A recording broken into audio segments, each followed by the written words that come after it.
ಭಕ್ತಾಮರ ಸ್ತೋತ್ರದ ಅರ್ಥಗಳು. ಶ್ರೀ ಋಷಭನಾಥರಿಂದ ವರ್ತಮಾನರವರೆಗೆ 24 ತೀರ್ಥಂಕರವರೆಗೆ ಜಯವಾಗಲಿ. ನನ್ನ ಸಮಸ್ತ ಗುರುಗಳಿಗೆ ಜಯವಾಗಲಿ. ಭಕ್ತಾಮರ ಸ್ತೋತ್ರದ ಅರ್ಥಗಳು. 7ನೆಯ ಶತಮಾನದ ಪ್ರಾರಂಭದ ಕಾಲ, ಅಂದರೆ ಕ್ರಿಸ್ತಶಕ 618ರಿಂದ ಜೈನ ಸಂಪ್ರದಾಯದಲ್ಲಿ ಭಕ್ತಾಮರ ಸ್ತೋತ್ರವು ಶ್ರೇಷ್ಠ ಮುಖ್ಯ ಗೌರವದ ಸ್ಥಾನವನ್ನು ಪಡೆದುಕೊಂಡು ಕೋಟ್ಯಾಂತರ ಜೀವಗಳಿಗೆ ಉಪಕಾರ ಮಾಡಿದೆ. ಇದರ ರಚಯಿತ ಆಚಾರ್ಯ ಶ್ರೀ ಮಾನತುಂಗರು. ತ್ರಿಲೋಕ ಆರಾಧ್ಯ ಭಗವಾನ್ ಶ್ರೀ ಋಷಭನಾಥರ ಗುಣಗಳ ಸ್ತುತಿಯನ್ನು ಮಾಡುವ ಈ ಸ್ತೋತ್ರಗಳ ಆದಿಯಲ್ಲಿ ಭಕ್ತಾಮರ ಶಬ್ದವನ್ನು ಪ್ರಯೋಗಿಸಿದ ಕಾರಣದಿಂದ ಇದು ಭಕ್ತಾಮರ ಸ್ತೋತ್ರ ಎಂಬ ಸಾರ್ಥಕ ಹೆಸರನ್ನು ಪಡೆದಿದೆ. ಜಿನಭಕ್ತಿಯಿಂದ ಆತ್ಮರಕ್ಷಣೆ, ಪಾಪ ಕರ್ಮಗಳ ನಾಶ ಮತ್ತು ಪುಣ್ಯ ಕರ್ಮಗಳ ವೃದ್ಧಿ, ಆತ್ಮ ಉದ್ಧಾರದ ಮಾರ್ಗ ಇವು ಎಲ್ಲ ಭಕ್ತಿಯ ಮೂಲಕವೇ ಪ್ರಾರಂಭವಾಗುತ್ತವೆ. ಕಾಶಿ ನಿವಾಸಿಗಳಾದ ಧನದೇವ ಎಂಬ ಉತ್ತಮರಿಗೆ ಸತ್ಪುತ್ರರಾಗಿ ಜನಿಸಿ ಶ್ರೀ ವಸುನಂದಿ ಆಚಾರ್ಯರಿಂದ ಜಿನದೀಕ್ಷೆ ಸ್ವೀಕರಿಸಿದರು ಶ್ರೀ ಮಾನತುಂಗಾಚಾರ್ಯರು. ಕ್ರಿಸ್ತಶಕ 608ರ ಸಮಯದಲ್ಲಿ ಮಾಲವ ದೇಶದ ರಾಜನಾದ ಹರ್ಷವರ್ಧನನು ಜೈನ ಮುನಿಗಳ ತಪಃ ಶಕ್ತಿಯನ್ನು ಪರೀಕ್ಷಿಸಲು ಶ್ರೀ ಮಾನತುಂಗಾಚಾರ್ಯರನ್ನು ಕಬ್ಬಿಣದ ಸಂಕೋಲೆಗಳಿಂದ ಕಟ್ಟಿ ಬಂದಿಗೃಹದ ಒಳಗೆ ಹಾಕಿಸಿದನು. ಆಗ ಮಾನತುಂಗಾಚಾರ್ಯರು ಭಕ್ತಾಮರ ಸ್ತೋತ್ರ ಕಾವ್ಯ ಗ್ರಂಥವನ್ನು ರಚಿಸಿ ಶ್ರೀ ವೇತರಾಗ ಜಿನೇಶ್ವರನ ಭಕ್ತಿಯಲ್ಲಿ ಅಡಗಿರುವ ಮಹಾಶಕ್ತಿಯನ್ನು ಪ್ರಕಟಪಡಿಸಿ ಬಂಧನದಿಂದ ಮುಕ್ತರಾದರು. ಇದರಿಂದ ಪ್ರಭಾವಿತರಾದ ರಾಜ, ಮಂತ್ರಿ, ಮಂತ್ರವಾದಿಗಳು, ಪ್ರಜೆಗಳು ಶ್ರೀ ಮಾನತುಂಗಾಚಾರ್ಯರಿಗೆ ಶರಣಾಗಿ ಜಿನ ಧರ್ಮವನ್ನು ಸ್ವೀಕಾರ ಮಾಡಿದರು. ಸಾವಿರಾರು ವರ್ಷಗಳಿಂದ ತನ್ನದೇ ಆದ ಶ್ರೇಷ್ಠತ್ವವನ್ನು ಕಾಪಾಡಿಕೊಂಡು ಬಂದ ಭಕ್ತಾಮರ ಸ್ತೋತ್ರ ಪ್ರತಿಯೊಂದು ಜೈನರ ಮನೆಯಲ್ಲಿ ವಿರಾಜಮಾನವಿದ್ದು ಎಲ್ಲರೂ ಓದಿ ಭಕ್ತಿ ಮಾಡುತ್ತಾರೆ. ಆದರೆ ಇದರ ಅರ್ಥಗಳ ಗ್ರಂಥ ಪ್ರತಿಯೊಬ್ಬರ ಮನೆಯಲ್ಲಿ ಉಪಲಬ್ಧ ಇಲ್ಲ. ಆದ್ದರಿಂದ ಇನ್ನು ಮುಂದೆ ನಾನು ಕೇವಲ ಶ್ಲೋಕಗಳ ಅರ್ಥವನ್ನು ಮಾತ್ರ ಹೇಳುತ್ತಾ ಹೋಗುತ್ತೇನೆ. ತಾವುಗಳು ಅದರ ಜೊತೆಗೆ ಶ್ಲೋಕಗಳನ್ನು ನೋಡುತ್ತಾ ತಿಳಿದುಕೊಳ್ಳಿರಿ. ಶ್ಲೋಕ 1ರ ಅನ್ವಯಾರ್ಥ. ಭಕ್ತರಾದ ದೇವತೆಗಳು ನಮಸ್ಕರಿಸಿರುವುದರಿಂದ ಕಿರೀಟದ ಕಾಂತಿಯನ್ನು ಹೆಚ್ಚು ಹೊಳೆಯುವಂತೆ ಮಾಡುವ, ಪಾಪವೆಂಬ ಕತ್ತಲೆಯ ಸಮೂಹವನ್ನು ನಾಶಪಡಿಸುವ, 4ನೆಯ ಕಾಲದ ಮೊದಲಿನಲ್ಲಿ ಸಂಸಾರವೆಂಬ ನೀರಿನಲ್ಲಿ ಬಿದ್ದು ಹೋಗಿರುವ ಜನಗಳ ಆಧಾರಭೂತವಾದ ಜಿನೇಂದ್ರನ 2 ಪಾದಗಳನ್ನು ಚೆನ್ನಾಗಿ ಭಕ್ತಿಯಿಂದ ನಮಸ್ಕರಿಸಿ. ಭಾವಾರ್ಥ. ಪ್ರಥಮ ತೀರ್ಥಂಕರರಾದ ಭಗವಾನ್ ಋಷಭನಾಥರ ಪಾದಗಳಿಗೆ ನಮಸ್ಕಾರ ಮಾಡಿದ್ದರಿಂದ ಭಕ್ತರಾದ ದೇವತೆಗಳ ಕಿರೀಟಗಳ ಕಾಂತಿಯು ಹೆಚ್ಚು ಪ್ರಕಾಶಮಾನವಾಗಿದೆ. ಭಗವಾನ್ ಋಷಭನಾಥರು ಯುಗದ ಆದಿ, ಅಂದರೆ ಚತುರ್ಥ ಕಾಲದ ಪ್ರಥಮ ಭಾಗದಲ್ಲಿ ಸಂಸಾರ ರೂಪಿ ಸಮುದ್ರದಲ್ಲಿ ಮುಳುಗುತ್ತಿರುವ ಜೀವಗಳಿಗೆ ಆಶ್ರಯದಾತರಾಗಿದ್ದಾರೆ. ಅಂತಹ ಜಿನೇಶ್ವರರ 2 ಪಾದಗಳಿಗೆ ನಮಸ್ಕರಿಸಿ. ಶ್ಲೋಕ 2ರ ಅನ್ವಯಾರ್ಥ. ಯಾರು ಸಮಸ್ತವಾದ ಮಾತುಗಳ ರೂಪದ ತತ್ವಜ್ಞಾನದಿಂದ ಹೆಚ್ಚು ಬುದ್ಧಿ ಸಾಮರ್ಥ್ಯವುಳ್ಳ ದೇವಲೋಕದ ಒಡೆಯರಾದ ದೇವೇಂದ್ರರುಗಳಿಂದ 3 ಲೋಕಗಳಲ್ಲಿ ಇರುವ ಚೆನ್ನಾಗಿ ಸ್ತುತಿಸಿಕೊಳ್ಳುವ ಮೊದಲನೆಯ ತೀರ್ಥಂಕರ ಪರಮದೇವರಾದ ಋಷಭ ಸ್ವಾಮಿಯನ್ನು ನಾನೂ ಕೂಡ ಸ್ತೋತ್ರ ಮಾಡುತ್ತೇನೆ. ಭಾವಾರ್ಥ. ಅಧಿಕ ಬುದ್ಧಿ ಸಂಪನ್ನರಾದ ದೇವೇಂದ್ರರು 3 ಲೋಕಗಳಲ್ಲಿ ಇರುವ ಆತ್ಮರ ಮನಸ್ಸೂ ಕೂಡ ಆಕರ್ಷಿತವಾಗುವಂತೆ ಗಂಭೀರವಾದ ಸ್ತೋತ್ರಗಳಿಂದ ಸ್ತುತಿ ಮಾಡಿದ್ದಾರೆ. ಅಂತಹ ಭಗವಾನ್ ಋಷಭನಾಥರನ್ನು ನಾನು ಕೂಡ ಸ್ತೋತ್ರ ಮಾಡುತ್ತೇನೆ. ಶ್ಲೋಕ 3ರ ಅನ್ವಯಾರ್ಥ. ದೇವತೆಗಳಿಂದ ಪೂಜಿತವಾದ ತಾವರೆ ಹೂವಿನ ಅಂತಿರುವ ಪಾದಗಳು ಉಳ್ಳ ಸ್ವಾಮಿಯೇ, ಬುದ್ಧಿ ಇಲ್ಲದೆ ಇದ್ದರೂ ಕೂಡ ನಿಮ್ಮನ್ನು ಸ್ತುತಿ ಮಾಡಲು ಪ್ರಯತ್ನಿಸಿ ಬುದ್ಧಿಯನ್ನು ಪಡೆದಿರುವ ನಾನು ನಾಚಿಕೆಯನ್ನು ಬಿಟ್ಟಿದ್ದೆ. ಸಣ್ಣ ಮಕ್ಕಳನ್ನು ಬಿಟ್ಟು ನೀರಿನಲ್ಲಿ ಕಾಣುವ ಚಂದ್ರಬಿಂಬವನ್ನು ಬೇಗನೆ ಹಿಡಿದುಕೊಳ್ಳಲು ಬೇರೆಯ ಯಾವನು ಅಪೇಕ್ಷಿಸುತ್ತಾನೆ? ಭಾವಾರ್ಥ. ಇಲ್ಲಿ ಶ್ರೀ ಮಾನತುಂಗಾಚಾರ್ಯರು ಪರಮ ಔದಾರಿಕ ಶರೀರದ ಆಶ್ರಿತವಾದ ಪಾದಪೀಠದ ಸ್ತುತಿ ಮಾಡಿದ್ದಾರೆ. ದೇವತೆಗಳಿಂದ ಪೂಜಿಸಲ್ಪಟ್ಟ ಚರಣ ಕಮಲಗಳು ಇರುವ ಸ್ವಾಮಿಯೇ, ಬುದ್ಧಿ ಇಲ್ಲದ ನಾನು ನಿಮ್ಮನ್ನು ಸ್ತೋತ್ರ ಮಾಡಲು ನಾಚಿಕೆಯನ್ನು ತೊರೆದಿದ್ದೇನೆ. ನೀರಿನಲ್ಲಿ ಕಂಡುಬರುವ ಚಂದ್ರಬಿಂಬವನ್ನು ನೋಡಿ ಮುಗ್ಧ ಚಿಕ್ಕ ಮಗು ಅದನ್ನು ಹಿಡಿಯಲು ನಾಚಿಕೆ ಬಿಟ್ಟು ಅಲ್ಲಿಗೆ ಹೋಗುತ್ತದೆ. ಅದೇ ರೀತಿ ನಾನು ಕೂಡ ಸ್ತೋತ್ರ ಮಾಡಲು ಉದ್ಯಮಿಸಿದ್ದೇನೆ ಎಂದು ಇಲ್ಲಿ ಆಚಾರ್ಯರ ಆಶಯವಾಗಿದೆ. ಶ್ಲೋಕ 4ರ ಅನ್ವಯಾರ್ಥ. ಬುದ್ಧಿಯಿಂದ ದೇವಗುರುವಿಗೆ ಸಮಾನವಾಗಿದ್ದರೂ ನಿಮ್ಮ ಗುಣಸಮುದ್ರಕ್ಕೆ ಚಂದ್ರಕಾಂತ ಶಿಲೆಯಂತೆ ಇರುವ ಗುಣಗಳನ್ನು ಹೇಳಲು ಯಾವನು ಸಮರ್ಥನು? ಪ್ರಳಯ ಕಾಲದ ಗಾಳಿಯಿಂದ ಮೇಲಕ್ಕೆ ಎದ್ದ ಮೊಸಳೆಗಳ ಸಮೂಹದಿಂದ ಕೂಡಿದ ಸಮುದ್ರವನ್ನು ತೋಳುಗಳಿಂದ ಈಜಿ ದಾಟಿ ಬರಲು ಯಾವನು ಸಮರ್ಥನಾಗುತ್ತಾನೆ? ಭಾವಾರ್ಥ. ಸಮುದ್ರದಂತೆ ಮಹಾವಿಶಾಲವಾದ ಅಪಾರ ಗುಣಗಳು ಇರುವ ಸ್ವಾಮಿಯೇ, ಚಂದ್ರನ ಹಾಗೆ ನಿರ್ಮಲವಾಗಿರುವ ತಮ್ಮ ಗುಣಗಳನ್ನು ದೇವತೆಗಳಿಗೆ ಗುರುವಾದ ಮಹಾ ಬುದ್ಧಿಶಾಲಿ ಬೃಹಸ್ಪತಿ ಕೂಡ ವರ್ಣನೆ ಮಾಡಲು ಅಸಮರ್ಥರಿದ್ದಾರೆ. ಪ್ರಳಯ ಕಾಲದ ಬಿರುಗಾಳಿಯಿಂದ ಪ್ರಕ್ಷುಬ್ಧ ಭಯಂಕರ ಮೊಸಳೆಗಳಿಂದ ತುಂಬಿದ ಸಮುದ್ರವನ್ನು ಕೈಗಳ ತೋಳಿನಿಂದ ಅದರ ಬಲದಿಂದ ಯಾರು ತಾನೇ ಈಜಿ ದಾಟಿ ಬರಲು ಸಾಧ್ಯ? ಶ್ಲೋಕ 5ರ ಅನ್ವಯಾರ್ಥ. ಜಿನಶ್ರೇಷ್ಠರೇ, ಹಾಗಿದ್ದರೂ ಕೂಡ ಸ್ತೋತ್ರ ಮಾಡಲು ಯತ್ನಿಸಿರುವ ನಾನು ನಿಮ್ಮ ಭಕ್ತಿಯ ದೆಸೆಯಿಂದ ಸ್ತೋತ್ರವನ್ನು ಮಾಡಲು ಶಕ್ತಿ ಇಲ್ಲದವನಾದರೂ ಕೂಡ ತೊಡಗಿದೆನು.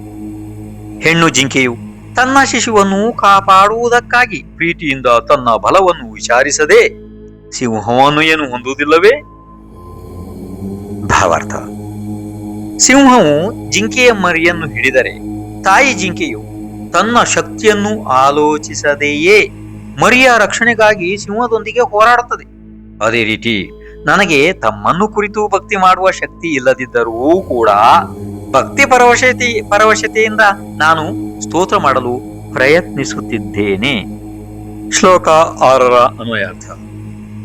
ಸ್ವಲ್ಪ ಶಾಸ್ತ್ರವು ಹೆಚ್ಚು ಶಾಸ್ತ್ರಜ್ಞಾನ ಉಳ್ಳವರ ಅಪಹಾಸ್ಯಕ್ಕೆ ಕಾರಣವಾಗುತ್ತದೆ. ನಿಮ್ಮಲ್ಲಿ ನನಗಿರುವ ಭಕ್ತಿಯೇ ನನ್ನನ್ನು ಬಲಾತ್ಕಾರವಾಗಿ ಸ್ತೋತ್ರ ಮಾಡಲು ಸಾಧ್ಯವಾಯಿತು. ಯಾವ ಕಾರಣದಿಂದ ಮಾವಿನ ಹೂವಿನ ಗೊಂಚಲುಗಳಿಗೆ ಕಾರಣವಾದ ಕೋಗಿಲೆಯು ವಸಂತ ಋತುವಿನಲ್ಲಿ ಮನೋಹರವಾಗಿ ಕೂಗುತ್ತದೆ? ಭಾವಾರ್ಥ. ಅಲ್ಪ ವಿದ್ಯೆಯು ಮಹಾವಿದ್ವಾಂಸರ ಅಪಹಾಸ್ಯಕ್ಕೆ ಗುರಿಯಾಗುತ್ತದೆ. ಅಂತಹ ಅಲ್ಪ ವಿದ್ಯೆಯನ್ನು ಹೊಂದಿರುವ ನಾನು ನಿಮ್ಮಲ್ಲಿನ ಭಕ್ತಿ ವಿಶೇಷ ಬಲದಿಂದಲೇ ಸ್ತೋತ್ರ ಮಾಡಿದ್ದೇನೆ. ಕೋಗಿಲೆಯು ಮಾವಿನ ಮರದ ಚಿಗುರು ಮತ್ತು ಹೂಗಳನ್ನು ತಿಂದೇ ಮಧುರವಾಗಿ ಧ್ವನಿ ಮಾಡುತ್ತದೆ. ಶ್ಲೋಕ 7ರ ಅನ್ವಯಾರ್ಥ. ದೇಹಧಾರಿಗಳಾದ ಪ್ರಾಣಿಗಳ ಜನ್ಮಾಂತರಗಳಿಂದ ಬಂಧಿತವಾಗಿರುವ ಪಾಪವು ನಿಮ್ಮ ಸ್ತೋತ್ರದಿಂದ ಕ್ಷಣ ಕಾಲದಲ್ಲಿ ನಾಶವನ್ನು ಹೊಂದುತ್ತದೆ. ಜಗತ್ತನ್ನು ಆಶ್ರಯಿಸಿದ ದುಂಬಿಗಳಂತೆ ಕಪ್ಪು ಬಣ್ಣವುಳ್ಳ ರಾತ್ರಿಯ ಕತ್ತಲೆಯು ಬೇಗನೆ ಸೂರ್ಯ ಕಿರಣಗಳಿಂದ ಭೇದಿಸಲ್ಪಟ್ಟ ಕತ್ತಲೆಯಂತೆ ಹೊರಟು ಹೋಗುತ್ತದೆ. ಭಾವಾರ್ಥ. ಜಗತ್ತನ್ನು ಆವರಿಸಿರುವ ಕಪ್ಪು ಬಣ್ಣದ ಕತ್ತಲೆಯು ಸೂರ್ಯ ಕಿರಣಗಳು ಹೊರಡುತ್ತಿದ್ದಂತೆಯೇ ನಾಶವಾಗಿ ಹೋಗುತ್ತವೆ. ಇದರಿಂದ ಜಿನೇಂದ್ರ ಭಗವಾನರ ಸ್ತೋತ್ರ ಮಾಡುತ್ತಿದ್ದಂತೆಯೇ ಜನ್ಮಾಂತರಗಳಿಂದ ಬಂಧಿತವಾಗಿರುವ ಪಾಪ ಕರ್ಮಗಳು ಕೂಡ ನಾಶವಾಗಿ ಹೋಗುತ್ತವೆ ಎಂದು ಭಾವವು. ಶ್ಲೋಕ 8ರ ಅನ್ವಯಾರ್ಥ. ಸ್ವಾಮಿಯೇ, ಹೀಗೆ ತಿಳಿದು ಅಲ್ಪ ಬುದ್ಧಿಯುಳ್ಳ ನನ್ನಿಂದ ತಮ್ಮ ದಯೆಯಿಂದ ನಿಮ್ಮ ಸ್ತೋತ್ರವು ಆರಂಭವಾಯಿತು. ಸತ್ಪುರುಷರ ಮನಸ್ಸನ್ನು ಅಪಹರಿಸುತ್ತದೆ. ತಾವರೆ ಎಲೆಗಳಲ್ಲಿ ನೀರಿನ ಹನಿಯು ಮುತ್ತಿನ ಕಾಂತಿಯನ್ನು ಹೊಂದುವುದಿಲ್ಲವೇ? ಭಾವಾರ್ಥ. ತಾವರೆಯ ಎಲೆಯ ಮೇಲೆ ಬಿದ್ದ ನೀರಿನ ಹನಿಯು ಮುತ್ತಿನಂತೆ ಕಂಗೊಳಿಸುತ್ತಾ ಜನಗಳ ಮನಸ್ಸನ್ನು ಅಪಹರಿಸುತ್ತದೆ. ಅದರಂತೆಯೇ ನಾನು ಅಲ್ಪ ಬುದ್ಧಿಯುಳ್ಳವನಾದರೂ ಭಗವಂತರಾದ ನಿಮ್ಮ ಕೃಪೆಯ ಪ್ರಭಾವದಿಂದ ಸ್ತೋತ್ರ ಮಾಡಲು ಆರಂಭಿಸಿದ್ದೇನೆ ಎಂದು ಭಾವವು. ಶ್ಲೋಕ 9ರ ಅನ್ವಯಾರ್ಥ. ಸಮಸ್ತ ಪಾಪವನ್ನು ನಾಶ ಮಾಡಿದ ನಿಮ್ಮ ಸ್ತೋತ್ರವು ಇರಲಿ. ನಿಮ್ಮ ಕಥೆಯೂ ಸಹ ಲೋಕದ ಪಾಪವನ್ನು ನಾಶಪಡಿಸುತ್ತದೆ. ಸೂರ್ಯನು ಬಹು ದೂರದಲ್ಲಿ ಬೆಳಕನ್ನು ನೀಡುತ್ತಾನೆ. ತಾವರೆ ಕೊಳದಲ್ಲಿ ಏನು ತಾವರೆ ಹೂಗಳು ಅರಳುವುದಿಲ್ಲವೇ? ಭಾವಾರ್ಥ. ಸೂರ್ಯನು ಕಾಂತಿಪೂರ್ಣವಾದ ತನ್ನ ಕಿರಣಗಳನ್ನು ಲೋಕದಲ್ಲಿ ಎಲ್ಲೆಡೆ ಹರಡಿ ಬೆಳಕನ್ನು ಉಂಟು ಮಾಡುವುದರ ಜೊತೆಗೆ ತಾವರೆ ಹೂಗಳನ್ನು ಅರಳಿಸುತ್ತಾನೆ. ಅದರಂತೆಯೇ ನಿಮ್ಮ ಸ್ತೋತ್ರದಿಂದ ಎಲ್ಲ ವಿಧವಾದ ದೋಷಗಳು ನಾಶವಾಗುವುದರ ಜೊತೆಗೆ ನಿಮ್ಮ ಕಥೆಯೂ ಕೂಡ ಪಾಪಗಳನ್ನು ಹೋಗಲಾಡಿಸುತ್ತದೆ. ಶ್ಲೋಕ 10 ಭಾವಾರ್ಥ ಅನ್ವಯಾರ್ಥ. ಲೋಕಕ್ಕೆ ಅಲಂಕಾರ ಪ್ರಾಯರಾಗಿರುವ ಜಿನೇಂದ್ರರೇ, ಪ್ರಾಣಿಗಳ ಒಡೆಯರೇ, ಹೆಚ್ಚಾದ ಗುಣಗಳಿಂದ ಭೂಮಿಯಲ್ಲಿ ನಿಮ್ಮನ್ನು ಸ್ತೋತ್ರ ಮಾಡುವವರು ನಿಮಗೆ ಸಮಾನರಾಗಿ ಆಗುವರು ಎಂಬುದರಲ್ಲಿ ಆಶ್ಚರ್ಯವೇನಲ್ಲ. ಯಾವನು ಇಲ್ಲಿ ಸಂಪತ್ತಿನಿಂದ ಆಶ್ರಯಕ್ಕೆ ಬಂದವರನ್ನು ತನಗೆ ಸಮಾನನಾಗಿ ಮಾಡುವುದಿಲ್ಲ. ಭಾವಾರ್ಥ. ಜಗತ್ತಿಗೆ ಆಭರಣದಂತೆ ಇರುವ ಮತ್ತು ಪ್ರಾಣಿಗಳಿಗೆ ಒಡೆಯರಾದ ಜಿನೇಶ್ವರರೇ, ನಿಮ್ಮನ್ನು ಭಕ್ತಿಯಿಂದ ಸ್ತೋತ್ರ ಮಾಡತಕ್ಕವರು ನಿಮಗೆ ಸಮಾನರು ಆಗುತ್ತಾರೆ. ಇದರಲ್ಲಿ ಆಶ್ಚರ್ಯವಿಲ್ಲ. ತನ್ನ ಆಶ್ರಯಕ್ಕೆ ಬಂದವರನ್ನು ಯಾವನು ತಾನೇ ಇಲ್ಲಿ ತನಗೆ ಸಮಾನನಾಗಿ ಮಾಡುತ್ತಾನೆ? ಇದು ಭಾವಾರ್ಥದಲ್ಲಿ ನಿಮಗೆ ಅರ್ಥ ಆಗುವುದಿಲ್ಲ. ವಿಶೇಷ ಅರ್ಥದಲ್ಲಿ ಇದನ್ನು ಕೇಳಬೇಕಾಗುತ್ತದೆ. ಈಗ ವಿಶೇಷ ಅರ್ಥ. ಸಾಮಾನ್ಯ ಮನುಷ್ಯರು ತಮ್ಮ ಆಶ್ರಯಕ್ಕೆ ಬಂದ ಸೇವಕರನ್ನು ತಮ್ಮ ಸಮಾನರನ್ನಾಗಿ ಮಾಡುವುದಿಲ್ಲ. ಆದರೆ ಜಿನದೇವರ ಧ್ಯಾನದಲ್ಲಿ ಮಗ್ನರಾದವರು ಸ್ವಯಂ ತೀರ್ಥಂಕರ ಪುಣ್ಯ ನಾಮಕರ್ಮವನ್ನು ಬಂಧಿಸಿಕೊಳ್ಳುತ್ತಾರೆ. ಅಂದರೆ ತೀರ್ಥಂಕರರನ್ನು ಭಕ್ತಿ ಮಾಡಿ ಸ್ವಯಂ ತಾವೇ ತೀರ್ಥಂಕರರು ಕೂಡ ಆಗಬಹುದು. ಶ್ಲೋಕ 11 ಅನ್ವಯಾರ್ಥ. ಜನಗಳ ನೇತ್ರವು ರೆಪ್ಪೆಗಳನ್ನು ಮುಚ್ಚದೆಯೇ ನೋಡಲು ಯೋಗ್ಯವಾದ ನಿಮ್ಮನ್ನು ನೋಡಿ ಬೇರೆಯ ಸ್ಥಳದಲ್ಲಿ ಸಂತೋಷವನ್ನು ಹೊಂದುವುದಿಲ್ಲ. ಕ್ಷೀರ ಸಮುದ್ರದ ಚಂದ್ರಕಾಂತಿಯಂತೆ ಬೆಳ್ಳಗಿರುವ ನೀರನ್ನು ಕುಡಿದು ಸಮುದ್ರದ ಉಪ್ಪು ನೀರನ್ನು ಕುಡಿಯಲು ಯಾವನು ಬಯಸುವನು? ಭಾವಾರ್ಥ. ನಿಮ್ಮನ್ನು ನೋಡುವಾಗ ನಮ್ಮ ಕಣ್ಣು ರೆಪ್ಪೆಗಳನ್ನು ಮುಚ್ಚದೆ ನಿರಂತರವಾಗಿ ನೋಡಬೇಕೆಂಬ ಸಂತೋಷವಾಗುತ್ತದೆ. ಬೇರೆ ಎಲ್ಲಿಯೂ ಇಂತಹ ಸಂತೋಷ ನಮಗೆ ಲಭಿಸುವುದಿಲ್ಲ. ಚಂದ್ರನ ಕಿರಣಗಳಿಂದ ಆಚ್ಛಾದಿತವಾಗಿರುವ ಕ್ಷೀರ ಸಮುದ್ರದ ಹಾಲನ್ನು ಕುಡಿದವನು ಉಪ್ಪು ನೀರನ್ನು ಕುಡಿಯಲು ಬಯಸುವನೇ? ವಿಶೇಷಾರ್ಥ. ಕ್ಷೀರ ಸಮುದ್ರದ ಅತಿ ಮಧುರ ಸ್ವಾದಿಷ್ಟ ಹಾಲನ್ನು ಕಂಠ ಪೂರ್ತಿಯಾಗಿ ಕುಡಿದು ತೃಪ್ತನಾದಂತಹ ವ್ಯಕ್ತಿ ಉಪ್ಪು ನೀರನ್ನು ಕುಡಿಯಲು ಇಚ್ಛಿಸುವನೇ? ಅದೇ ರೀತಿ ತಮ್ಮನ್ನು ನೋಡಿದ ನನ್ನ ಕಣ್ಣುಗಳು ಅನ್ಯ ಸ್ಥಳದಲ್ಲಿ ಹೇಗೆ ತೃಪ್ತವಾಗಲು ಸಾಧ್ಯ? ಶ್ಲೋಕ 12 ಅನ್ವಯಾರ್ಥ. 3 ಲೋಕಗಳಿಗೆ ಅಲಂಕಾರ ಪ್ರಾಯರಾಗಿರುವ ನೀವು ಆಶೆಯಿಲ್ಲದ ಶಾಂತ ಸ್ವಭಾವವುಳ್ಳ ಯಾವ ಪರಮಾಣುಗಳಿಂದ ನಿರ್ಮಿತವಾಗಿರುವ ಆ ಪರಮಾಣುಗಳು ಭೂಮಿಯಲ್ಲಿ ಅಷ್ಟೇ ಪ್ರಕಾರದ ಯಾವ ಕಾರಣದಿಂದ ನಿಮಗೆ ಸಮಾನವಾದ ಬೇರೆ ರೂಪವು ನಿಶ್ಚಯವಾಗಿ ಇಲ್ಲ. ಭಾವಾರ್ಥ. ಭಗವದ್ ಜಿನೇಂದ್ರರು ಶಾಂತ ಸ್ವಭಾವದ ಪರಮಾಣುಗಳಿಂದ ನಿರ್ಮಿತರಾಗಿದ್ದಾರೆ. ಆ ಪರಮಾಣುಗಳು ಅವರ ನಿರ್ಮಾಣಕ್ಕಷ್ಟೇ ಮುಗಿದು ಹೋಗಿವೆ. ಬೇರೆ ಯಾರೂ ಅಂತಹ ಪರಮಾಣುಗಳಿಂದ ನಿರ್ಮಿತರಾಗಿಲ್ಲ. ಏಕೆಂದರೆ ಜಿನೇಂದ್ರರಂತಹ ಅನುಪಮ ಶಾಂತ ಸ್ವಭಾವ ಉಳ್ಳವರು ಮತ್ತು ಶಾಂತ ರಸ ಅಲಂಕಾರ ಉಳ್ಳವರು ಈ 3 ಲೋಕಗಳಲ್ಲಿ ಮತ್ತೊಬ್ಬರು ಇಲ್ಲ. ಶ್ಲೋಕ 13 ಅನ್ವಯಾರ್ಥ. ನಿಶೇಷವಾಗಿ ಗೆದ್ದ 3 ಲೋಕಕ್ಕೆ ಸಮಾನವಾಗಿದ್ದು ದೇವತೆಗಳ ಮನುಷ್ಯರ ನಾಪಗಳ ಕಣ್ಣುಗಳನ್ನು ಆಕರ್ಷಿಸುವ ನಿಮ್ಮ ಮುಖವು ಎಲ್ಲಿ? ಚಂದ್ರನ ಕಳಂಕದಿಂದ ಮಲಿನವಾದ ಬಿಂಬವು ಎಲ್ಲಿ? ಯಾವ ಬಿಂಬವು ಪ್ರಾತಃ ಕಾಲದಲ್ಲಿ ಬಿಳಿಚಿಕೊಂಡ ಮುತ್ತಗದ ಎಲೆಗೆ ಸಮಾನವಾಗಿ ಆಗುತ್ತದೆ? ಭಾವಾರ್ಥ. 3 ಲೋಕಗಳಿಗೆ ಸಮಾನರು ಭವನವಾಸಿ, ವೆಂತರವಾಸಿ, ಜ್ಯೋತಿಷ್ಕವಾಸಿ, ವೈಮಾನಿಕವಾಸಿ ದೇವತೆಗಳು, ಮನುಷ್ಯ ಮೊದಲಾದವರ ಕಣ್ಣುಗಳಿಗೆ ಸುಖವನ್ನು ಉಂಟು ಮಾಡತಕ್ಕವರು ಆದ ನಿಮ್ಮ ಮುಖವೆಲ್ಲಿ? ದೋಷಯುಕ್ತವೂ ಅಂದರೆ ಕಪ್ಪು ಚಿಹ್ನೆಯುಳ್ಳದ್ದು ಮತ್ತು ಪ್ರಭಾತ ಕಾಲದಲ್ಲಿ ಒಣಗಿದ ಮುತ್ತಗದ ಎಲೆಯಂತೆ ಬೆಳೆಸಿಕೊಂಡಂತೆ ಕಾಣತಕ್ಕದ್ದು ಆದ ಚಂದ್ರಬಿಂಬವೆಲ್ಲಿ? ಇದರ ವಿಶೇಷಾರ್ಥ. ಜಿನೇಶ್ವರರ ಮುಖಕ್ಕೆ ಚಂದ್ರಬಿಂಬದ ಹೋಲಿಕೆ ಅಂದ್ರೆ ಸಾದೃಶ್ಯತೆ ಸರಿ ಸಮಾನವಾಗಿ ಆಗಲಾರದು ಎಂಬ ಭಾವವು. ಶ್ಲೋಕ 14 ಅನ್ವಯಾರ್ಥ. ಪೂರ್ಣಚಂದ್ರನಂತೆ ಸ್ವಚ್ಛವಾದ ಕಾಂತಿಯನ್ನು ಪಡೆದಿರುವ ನಿಮ್ಮ ಗುಣಗಳು 3 ಲೋಕಗಳನ್ನು ದಾಟಿಸುತ್ತವೆ. ಮೂರು ಲೋಕಗಳಿಗೂ ಒಡೆಯರಾದ ನಿಮ್ಮೊಬ್ಬರನ್ನು ಯಾರು ಆಶ್ರಯಿಸುವರೋ, ಇಚ್ಛೆ ಬಂದಂತೆ ಸಂಚಾರ ಮಾಡುವ ಅವರನ್ನು ಯಾರು ತಾನೇ ತಡೆಯಬಲ್ಲರು? ಭಾವಾರ್ಥ: ಅಶ್ವೀಜ ಶುದ್ಧ ಪೂರ್ಣಿಮೆಯ ಚಂದ್ರನ ಕಿರಣಗಳಂತೆ ಶುಭ್ರವಾಗಿರುವ ನಿಮ್ಮ ಕ್ಷಮ, ವೈರಾಗ್ಯ ಆದಿ ಗುಣಗಳು ಮೂರೂ ಲೋಕವನ್ನು ದಾಟಿ ಶೋಭಿಸುತ್ತಿವೆ. ಹೀಗೆ ಮೂರೂ ಲೋಕಗಳಿಗೂ ಒಬ್ಬರೇ ಅಧಿಪತಿಯಾದ ನಿಮ್ಮನ್ನು ಆಶ್ರಯಿಸಿದವರ ಸಂಚಾರವನ್ನು ತಡೆಯಲು ಯಾರು ಸಮರ್ಥರಾಗುವರು? ಅಂದರೆ ಭಗವಜ್ಜಿನೇಂದ್ರರ ಗುಣಸ್ತೋತ್ರಗಳನ್ನು ಮಾಡುವವರು ಸುರೇಂದ್ರ, ನರೇಂದ್ರ ಅಂದರೆ ಚಕ್ರವರ್ತಿ, ನಾಗೇಂದ್ರ ಮೊದಲಾದ ಪರಮ ಪದವಿಗಳನ್ನು ಪಡೆಯಲು ಸಮರ್ಥರಾಗುವರೆಂದೂ ಮತ್ತು ಅವರನ್ನು ತಡೆಯಲು ಯಾರೂ ಸಮರ್ಥರಾಗಲಾರರೆಂದು ಭಾವವು. ಶ್ಲೋಕ 15ರ ಅನ್ವಯಾರ್ಥ: ದೇವತಾ ಸ್ತ್ರೀಯರುಗಳಿಂದ ನಿಮ್ಮ ಮನಸ್ಸು ಸ್ವಲ್ಪವೂ ಕೂಡ ವಿಕಾರದ ಮಾರ್ಗವನ್ನು ಹೊಂದಲಿಲ್ಲ. ಈ ವಿಚಾರದಲ್ಲಿ ಏನೂ ಆಶ್ಚರ್ಯ? ಪ್ರಳಯ ಕಾಲದ ಬಿರುಗಾಳಿಯಿಂದ ಮೇರು ಪರ್ವತದ ಶಿಖರವು ಸ್ವಲ್ಪವೂ ಚಲಿಸುವುದೇನು? ಭಾವಾರ್ಥ: ದೇವತಾ ಸ್ತ್ರೀಯರು ಮನುಷ್ಯ ಸ್ತ್ರೀಯರಿಗಿಂತ ಹೆಚ್ಚು ರೂಪು ಲಾವಣ್ಯ ಉಳ್ಳವರು ಮತ್ತು ಹೆಚ್ಚು ಮೋಹ ಚೇಷ್ಟೆಯುಳ್ಳವರೂ ಆಗಿರುತ್ತಾರೆ. ಅಂತಹವರ ಹಾವ ಭಾವ ವಿಲಾಸ ವಿಭ್ರಮಗಳಿಂದ ಭಗವಜ್ಜಿನೇಂದ್ರ ದೇವರ ಮನಸ್ಸು ಸ್ವಲ್ಪ ಕೂಡ ವಿಚಲಿತವಾಗಲಿಲ್ಲ. ಹೇಗೆಂದರೆ ಪ್ರಳಯ ಕಾಲದ ಬಿರುಗಾಳಿ ಬೀಸಿ ಇತರೆ ಪರ್ವತಗಳು ಅಲ್ಲಾಡಿದರೂ ಮಂದಾರ ಪರ್ವತ ಅಂದರೆ ಸುಮೇರು ಪರ್ವತ ಸ್ವಲ್ಪವೂ ಚಲಿಸಲಿಲ್ಲ, ಅಂದರೆ ಅಲುಗಾಡಲಿಲ್ಲ. ಅದೇ ರೀತಿ ಜಿನೇಂದ್ರರ ಮನಸ್ಸು ವಿಚಲಿತವಾಗಲಿಲ್ಲ. ಇದರಲ್ಲಿ ಯಾವ ಆಶ್ಚರ್ಯವೂ ಇಲ್ಲ. ಶ್ಲೋಕ 16ರ ಅನ್ವಯಾರ್ಥ: ಸ್ವಾಮಿಯೇ, ನೀವು ಹೊಗೆಯೂ ಬತ್ತಿಯೂ ಇಲ್ಲದಿರುವ ಎಣ್ಣೆಯಿಂದ ದೂರವಾಗಿರುವ ಲೋಕ ಪ್ರಕಾಶವಾದ ಬೇರೆಯದಾದ ದೀಪವಾಗಿ ಆಗಿರುವಿರಿ. ಸಮಸ್ತವಾದ ಈ ಮೂರು ಲೋಕಗಳನ್ನು ಬೆಳಗಿಸುತ್ತೀರಿ.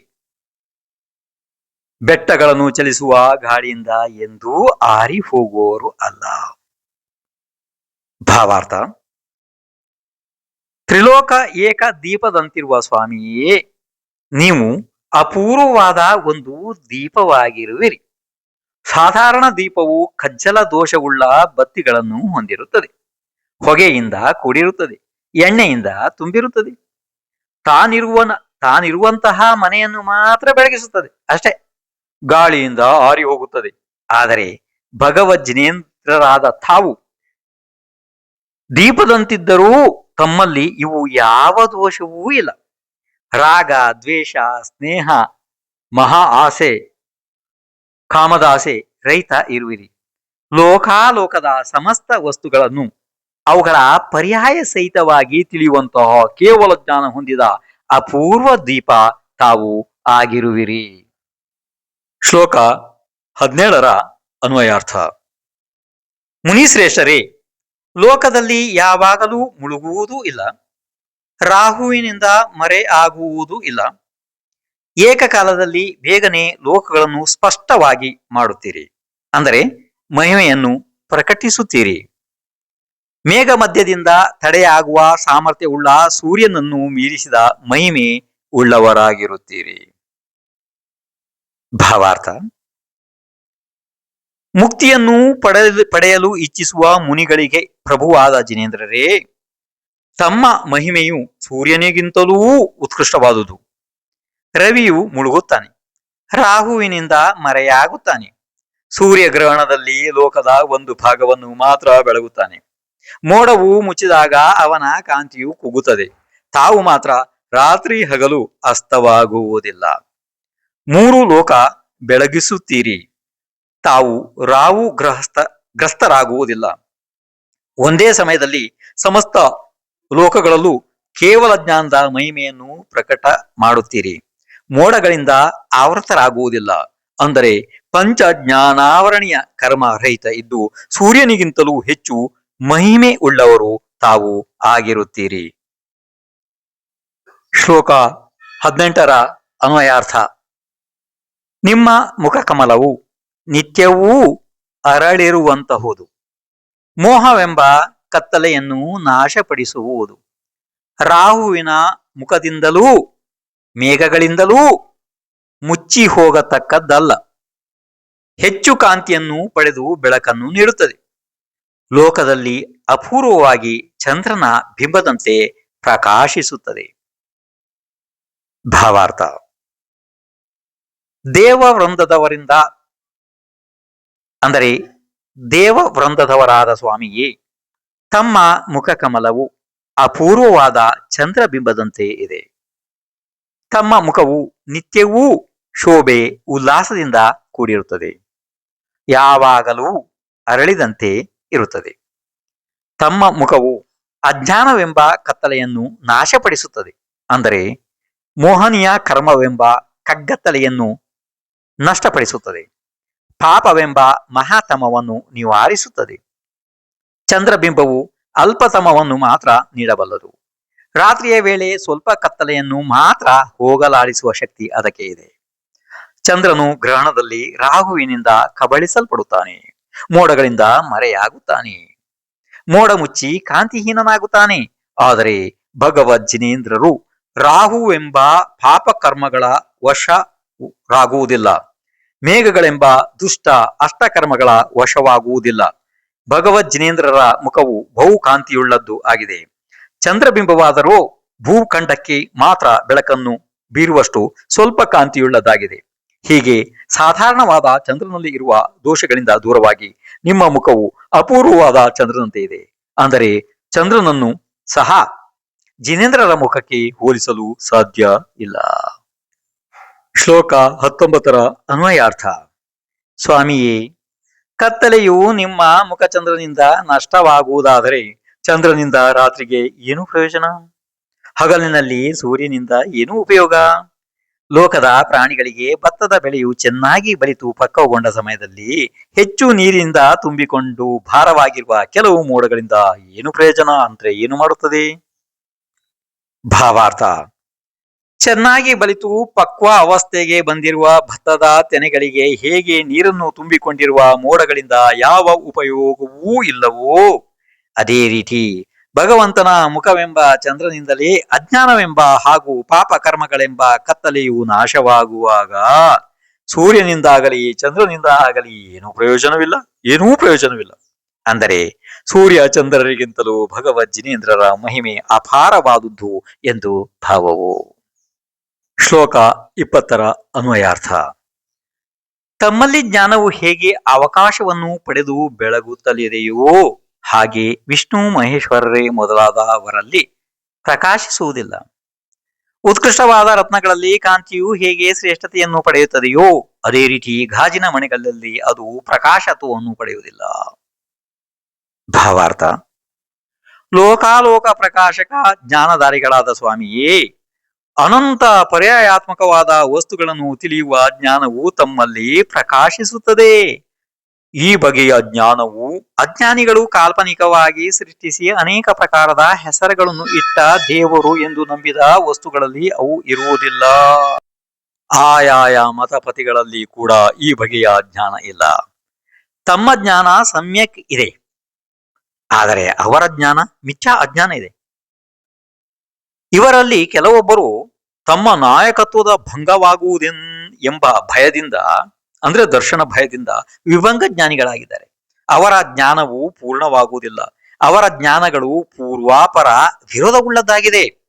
ಅವರ ಪ್ರಕಾರ ಮನುಷ್ಯ ಮಾಡಿದ ಕರ್ಮಕ್ಕೆ ತಕ್ಕ ಫಲ ಅವರ ಕಾಲ್ಪನಿಕ ದೇವನೇ ಕೊಡುತ್ತಾನೆ. ಈ ರೀತಿ ಅನೇಕ ಪ್ರಕಾರದ ಕುಕಲ್ಪನೆಯಿಂದ ಯುಕ್ತರು ತಮ್ಮ ಸಮ್ಯಜ್ಞಾನವನ್ನು ಹೇಗೆ ತಿಳಿಯಲು ಸಾಧ್ಯ? ವಜ್ರ, ವೈಡೂರ್ಯ, ಪುಷ್ಪರಾಗ, ಇಂದ್ರನೀಲಮಣಿಗಳಲ್ಲಿ ಪ್ರಭೆಯು ಪ್ರಜ್ವಲಿಸುವಂತೆಯೇ ಗಾಜಿನ ಚೂರಿನಲ್ಲಿ ಹೊಳಪು ಪ್ರಜ್ವಲಿಸುವುದಿಲ್ಲ. ಜಿನದೇವರು ವಜ್ರ ವೈಡೂರ್ಯದಂತೆ ಇದ್ದರೆ ಈ ಕಾಲ್ಪನಿಕ ವಸ್ತುಗಳು ಗಾಜಿನ ಚೂರಿನಂತೆ ಇವೆ ಎಂದು ಭಾವವು. ಶ್ಲೋಕ 21ರ ಅನ್ವಯಾರ್ಥ: ನಿಮ್ಮಲ್ಲಿ ಜ್ಞಾನವು ಹೇಗೆ ಮಾಡಲ್ಪಟ್ಟ ಅವಕಾಶವುಳ್ಳದ್ದಾಗಿದೆ, ಪ್ರಕಾಶಿಸುತ್ತದೆಯೋ ಹಾಗೆ ವಿಷ್ಣು ಶಿವ ಮೊದಲಾದವರಲ್ಲಿ ಪ್ರಕಾಶಿಸುವುದಿಲ್ಲ. ಶ್ರೇಷ್ಠ ರತ್ನಗಳಲ್ಲಿ ಹೊಳಪು ಹೇಗೆ ಶ್ರೇಷ್ಠತೆಯನ್ನು ಪಡೆಯುತ್ತದೆಯೋ ಹಾಗೆ ಗಾಜಿನ ಮಣಿಗಳಲ್ಲಿ ಬೆಳಕನ್ನು ಹೊಂದುವುದಿಲ್ಲ. ಭಾವಾರ್ಥ: ಯಾವುದಾದರೂ ಕಾಲ್ಪನಿಕ ವಸ್ತುಗಳನ್ನು ದೇವರೆಂದೇ ತಿಳಿದು ನೋಡಿದರೂ ಕೂಡ ಭಗವದ್ ಜಿನದೇವರನ್ನು ನೋಡಿದ ಆನಂದ ಆಗುವುದಿಲ್ಲ. ಕಾರಣವೇನೆಂದರೆ ಜಿನದೇವರ ವೀತರಾಗ, ಶಾಂತ ಮುದ್ರೆ, ಪರ್ಯಂಕಾಸನ, ನಾಸಾಗ್ರ ದೃಷ್ಟಿ, ನಿಶ್ಚಲ ಸ್ಥಿರತೆ ನೋಡಿ ಜೀವನಿಗೆ ಅತಿ ಶಾಂತಿಯ ಅನುಭವವಾಗುತ್ತದೆ. ಆದ್ದರಿಂದ ಜಿನೇಂದ್ರ ದೇವರೇ ಶ್ರೇಷ್ಠರೆಂದು ಇಲ್ಲಿ ಭಾವವು. ಶ್ಲೋಕ 22ರ ಅನ್ವಯಾರ್ಥ: ನೂರಾರು ಹೆಂಗಸರು ನೂರಾರು ಮಕ್ಕಳನ್ನು ಹಡೆದಿದ್ದಾರೆ. ಬೇರೆಯ ಯಾವಳೊಬ್ಬಳೂ ತಾಯಿಯೂ ನಿಮಗೆ ಸಮಾನವಾಗಿರುವ ಮಗನನ್ನು ಹಡೆದವಳು ಆಗಲಿಲ್ಲ. ಎಲ್ಲಾ ದಿಕ್ಕುಗಳು ನಕ್ಷತ್ರಗಳನ್ನು ಧರಿಸುತ್ತಿವೆ. ಪೂರ್ವ ದಿಕ್ಕು ಮಾತ್ರ ಪ್ರಕಾಶಿಸುತ್ತಿರುವ ಕಿರಣಗಳಿಂದ ಕೂಡಿರುವ ಸೂರ್ಯನನ್ನು ಹುಟ್ಟಿಸುತ್ತದೆ. ಭಾವಾರ್ಥ: ಜಗತ್ತಿನಲ್ಲಿ ಎಲ್ಲಾ ತಾಯಿಯರು ಅಸಂಖ್ಯಾತ ಮಕ್ಕಳನ್ನು ಹಡೆದಿದ್ದಾರೆ. ಆದರೆ ಯಾವ ತಾಯಿಯೂ ನಿಮ್ಮನ್ನು ಹೋಲುವ ಮಗನನ್ನು ಹಡೆಯಲಿಲ್ಲ. ಎಲ್ಲಾ ದಿಕ್ಕುಗಳಲ್ಲಿಯೂ ಅಸಂಖ್ಯಾತ ನಕ್ಷತ್ರಗಳು ಮಿನುಗುತ್ತಾ ಇವೆ. ಆದರೆ ಜ್ವಾಲಾಯಮಾನನಾದ ಸೂರ್ಯನು ಪೂರ್ವ ದಿಕ್ಕು ಒಂದರಲ್ಲಿ ಮಾತ್ರ ಉದಯಿಸುತ್ತಾನೆ. ಇಲ್ಲಿ ಪೂರ್ವ ದಿಕ್ಕು ಒಂದೇ ಹೇಗೆ ಪ್ರಜ್ವಲಿಸುವ ಸೂರ್ಯನ ಉದಯಕ್ಕೆ ಕಾರಣವಾಗಿರುವುದೋ ಅದರಂತೆ ಜಿನಜನನಿ ಮರುದೇವಿಯೊಬ್ಬಳೇ ಭಗವಾನ್ ಶ್ರೀ ಋಷಭ ಸ್ವಾಮಿಯಂತಹ ದೇವೋತ್ತಮರ ಜನನಕ್ಕೆ ಕಾರಣರಾಗಿದ್ದಾಳೆ ಎಂಬುದು ಇಲ್ಲಿ ಭಾವವು. ಶ್ಲೋಕ 23ರ ಅನ್ವಯಾರ್ಥ: ನಿಮ್ಮನ್ನು ಶ್ರೇಷ್ಠ ಮುನಿಗಳು ಕತ್ತಲೆಯ ಮುಂದೆ ಬಹು ಶುದ್ಧರಾಗಿಯೂ ಸೂರ್ಯನಿಗೆ ಸಮಾನವಾದ ಕಾಂತಿಯುಳ್ಳವರಾಗಿಯೂ ಇರುವವರೆಂದು ಹೇಳುತ್ತಾರೆ. ನಿಮ್ಮನ್ನೇ ಚೆನ್ನಾಗಿ ಅವಲಂಬಿಸಿ ಮರಣವನ್ನು ಗೆಲ್ಲುತ್ತಾರೆ. ಮುನಿಶ್ರೇಷ್ಠರೇ, ಮೋಕ್ಷದ ಮಾರ್ಗವನ್ನು ಪಡೆದಿರುವ ಬೇರೆಯ ಶಿವನೂ ಇಲ್ಲವು. ಭಾವಾರ್ಥ: ಸ್ವಾಮಿಯೇ, ತಾವು ಕತ್ತಲೆಯನ್ನು ನಿವಾರಿಸಿ ಪ್ರಕಾಶಮಾನವಾದ ಕಿರಣಗಳಿಂದ ಪ್ರಜ್ವಲಿಸುವ ಸೂರ್ಯಮಂಡಲದಂತೆ ತೋರುತ್ತಾ ಇರುವಿರಿ. ಇದರಿಂದ ತಾವು ಪರಮ ಪುರುಷರು ಎನಿಸಿರುವಿರಿ. ಮುನಿಗಳು ಪರಮ ಪುರುಷರೆಂದು ತಮ್ಮನ್ನು ಕರೆದಿದ್ದಾರೆ. ಶ್ಲೋಕ 24ರ ಅನ್ವಯಾರ್ಥ: ಸಜ್ಜನರು ನಿಮ್ಮನ್ನು ಅನಂತ ಜ್ಞಾನ, ಅನಂತ ದರ್ಶನ, ಅನಂತ ಸುಖ ಮತ್ತು ಅನಂತ ವೀರ್ಯಗಳ ನಷ್ಟವಿಲ್ಲದಂತಹ ಕೇವಲ ಜ್ಞಾನದಿಂದ ಶೋಭಿಸುವ ಪ್ರಭುವು, ಶುದ್ಧ ರೂಪದಲ್ಲಿ ಚಿಂತಿಸಲು ಅಸಾಧ್ಯರು ಅಂದರೆ ರೂಪು ಇಲ್ಲದವರು, ಸಕಲ ವ್ಯಾಪಕವಾದ ಮಹಿಮೆಯುಳ್ಳವರು, ಪರಮಾತ್ಮ ಸ್ವರೂಪದಿಂದ ಮೊದಲನೆಯವರು, ರತ್ನತ್ರಯ ಧರ್ಮ ದೃಷ್ಟಿಯಿಂದ ಬ್ರಹ್ಮ ಸ್ವರೂಪರಾಗಿರತಕ್ಕವರು, ಜಗತ್ತನ್ನು ಉದ್ಧರಿಸುವುದರಲ್ಲಿ ಸಮರ್ಥರಾದ ಒಡೆಯರಾದವರು, ವೀತರಾಗ ನಿರ್ವಿಕಲ್ಪ ಚಿದಾನಂದ ಸ್ವಭಾವಗಳಿಂದ ಕೊನೆ ಇಲ್ಲದವರು, ನಿರಾಕಾರ ಪರಮಾತ್ಮ ಸ್ವರೂಪರು, ಧರ್ಮ ಶುಕ್ಲ ಧ್ಯಾನ ಯುಕ್ತರಾದವರು, ಮನೋವಾಕ್ಕಾಯ ಕರ್ಮ ಸ್ವರೂಪವನ್ನು ಅರಿತವರು, ಜಯವರ್ಮನ ಭವದಿಂದ ಹಿಡಿದು ಅನೇಕ ಭವಗಳನ್ನು ಪಡೆದವರು, ಆತ್ಮಸ್ವರೂಪದಿಂದ ಒಬ್ಬರೇ ಆದವರು, ಜ್ಞಾನಾನಂದಮಯರು, ಪರಿಶುದ್ಧರಾದವರು ಎಂದು ಹೇಳುತ್ತಾರೆ. ಶ್ಲೋಕ 25ರ ಅನ್ವಯಾರ್ಥ: ದೇವತೆಗಳಿಂದ ಪೂಜಿಸಿಕೊಳ್ಳುವ ಸ್ವಾಮಿಯೇ, ಬುದ್ಧಿಯ ಬೋಧನೆಯಿಂದ ನೀವೇ ಬುದ್ಧರಾಗಿರುವಿರಿ. ಮೂರು ಲೋಕಗಳಿಗೂ ಸುಖವನ್ನು ಕೊಡುವುದರಿಂದ ಶಂಕರರೆನಿಸಿರುವಿರಿ. ಧೈರ್ಯಶಾಲಿಗಳು ಆದವರೇ, ಮೋಕ್ಷವನ್ನು ಪಡೆಯುವ ನೀತಿಯನ್ನು ತೋರಿಸಿಕೊಟ್ಟಿದ್ದರಿಂದ ಬ್ರಹ್ಮರು ಎನಿಸಿರುವಿರಿ. ಭಗವಂತರೇ, ನೀವೇ ಪುರುಷ ಶ್ರೇಷ್ಠರಾಗಿ ಆಗಿರುವುದು ತಿಳಿದ ವಿಚಾರವಾಗಿದೆ. ಭಾವಾರ್ಥ: ಭಗವಜ್ಜಿನೇಂದ್ರರೇ, ನಿಮಗೆ ಬುದ್ಧ, ಶಂಕರ, ಬ್ರಹ್ಮ, ಪುರುಷೋತ್ತಮ ಎಂಬ ಹೆಸರುಗಳು ಅನ್ವರ್ಥವಾಗಿವೆ. ನಿಮ್ಮಲ್ಲಿ ಇರುವ ಸಮ್ಯಕ್ವ ಬುದ್ಧಿ ಮತ್ತು ದೇವತೆಗಳು ನಿಮ್ಮನ್ನು ಅರ್ಚನೆ ಮಾಡಿರುವುದರಿಂದ ನೀವು ಬುದ್ಧರು ಎನಿಸಿರುವಿರಿ. ಕೇವಲ ಜ್ಞಾನ ಬುದ್ಧಿ ಇರುವುದರಿಂದ ಮತ್ತು ಗಣಧರ ಪರಮೇಶಿಗಳು ಪೂಜಿಸಿರುವುದರಿಂದಲೂ ನೀವು ಬುದ್ಧರು ಎನಿಸಿರುವಿರಿ. ಸುಖವನ್ನು ಕೊಡತಕ್ಕವರಾದ್ದರಿಂದ ಶಂಕರರು ಎನಿಸಿರುವಿರಿ. ಜಿನೇಂದ್ರರ ಪರಮ ಶಾಂತ ಸ್ವರೂಪವನ್ನು ದರ್ಶನ ಮಾಡುವುದರಿಂದ ಸುಖ ಉಂಟಾಗುವುದರಿಂದ ನೀವು ಶಂಕರರು ಇರುವಿರಿ ಮತ್ತು ಮೂರೂ ಲೋಕಗಳಿಗೂ ಶಾಶ್ವತ ಸುಖವನ್ನು ನೀಡುವುದರಿಂದಲೂ ತಾವು ಶಂಕರರು ಇದ್ದಿರಿ.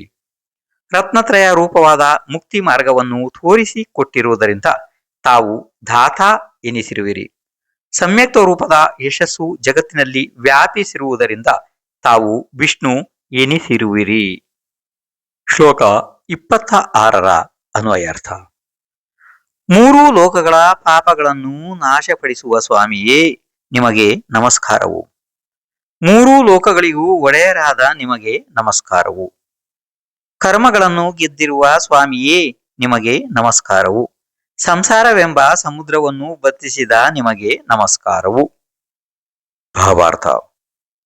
ದೇವರ ಸಕಲ ಲಕ್ಷಣಗಳನ್ನು ಪಡೆದಿರುವ ಜಿನೇಂದ್ರರಿಗೆ ಮಾತ್ರ ನಮಸ್ಕಾರವೆಂದು ಭಾವವು. ಮೂರೂ ಲೋಕಗಳ ದುಃಖವನ್ನು ನಿವಾರಿಸುವ ನಿಮಗೆ ನಮಸ್ಕಾರವು. ಮೂರೂ ಲೋಕಗಳಿಗೂ ಅಲಂಕಾರಪ್ರಾಯರಾಗಿರುವ ನಿಮಗೆ ನಮಸ್ಕಾರವು. ಸಂಸಾರವೆಂಬ ಸಮುದ್ರದ ಸಂತಾಪವನ್ನು ಅಂದರೆ ಭವ ಸಮುದ್ರವನ್ನು ಬತ್ತಿಸಿದ ನಿಮಗೆ ನಮಸ್ಕಾರವು ಎಂದು ಭಾವವು.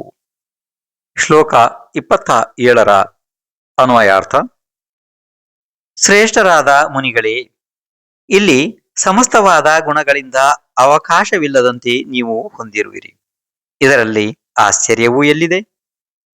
ಸಾಧಾರಣ ದೇವರುಗಳಲ್ಲಿ ಆಶ್ರಯದಿಂದ ಉತ್ಪನ್ನವಾದ ಗರ್ವದಿಂದ ಕೂಡಿದ ದೋಷಗಳಿಂದ ಸ್ವಪ್ನದಲ್ಲಿ ಕೂಡ ಯಾವಾಗಲೂ ನೋಡಲು ಸಾಧ್ಯವಾಗುವವರು ಅಲ್ಲ. ಭಾವಾರ್ಥ. ಸ್ವಾಮಿ, ನಿಮ್ಮಲ್ಲಿ ಇರುವ ಪಂಚಾಸ್ತಿಕಾಯ ಆದಿ ರೂಪವಾದ ಸಕಲ ಗುಣಗಳು ಸರ್ವಾಂಗ ವ್ಯಾಪಕವಾಗಿ ಅವಕಾಶವಿಲ್ಲದಂತೆ ಒಟ್ಟುಗೂಡಿರುವುದನ್ನು ನೋಡಿದರೆ ಅವುಗಳಿಗೆ ನಿಮ್ಮಂತಹ ಆಶ್ರಯ ಸ್ಥಾನವು ದೊರಕಿ ಇರುವುದರಿಂದ ತಮ್ಮನ್ನೇ ಆಶ್ರಯಿಸಿಕೊಂಡಿವೆ. ರಾಗ ದ್ವೇಷ ಆದಿಗಳಿಂದ ಕೂಡಿರುವ ಕೆಟ್ಟ ಗುಣಗಳು ತಮ್ಮನ್ನು ಸ್ವಪ್ನದಲ್ಲಿ ಕೂಡ ಸೇರಲಾರವು. ಇದರಲ್ಲಿ ಆಶ್ಚರ್ಯವಿಲ್ಲ. ಭಗವಂತರ ಅಂಗದಲ್ಲಿ ಗುಣಗಳು ನಿರಂತರವಾಗಿ ಆಶ್ರಯ ಹೊಂದಿರುವುದರಿಂದ ದೋಷಗಳು ಇರಲು ಸಾಧ್ಯವೇ ಇಲ್ಲವೆಂದು ಇಲ್ಲಿ ಕವಿ ಮಹಾಶಯರ ಭಾವವೂ ಆಗಿದೆ. ಶ್ಲೋಕ 28ರ ಅನ್ವಯಾರ್ಥ.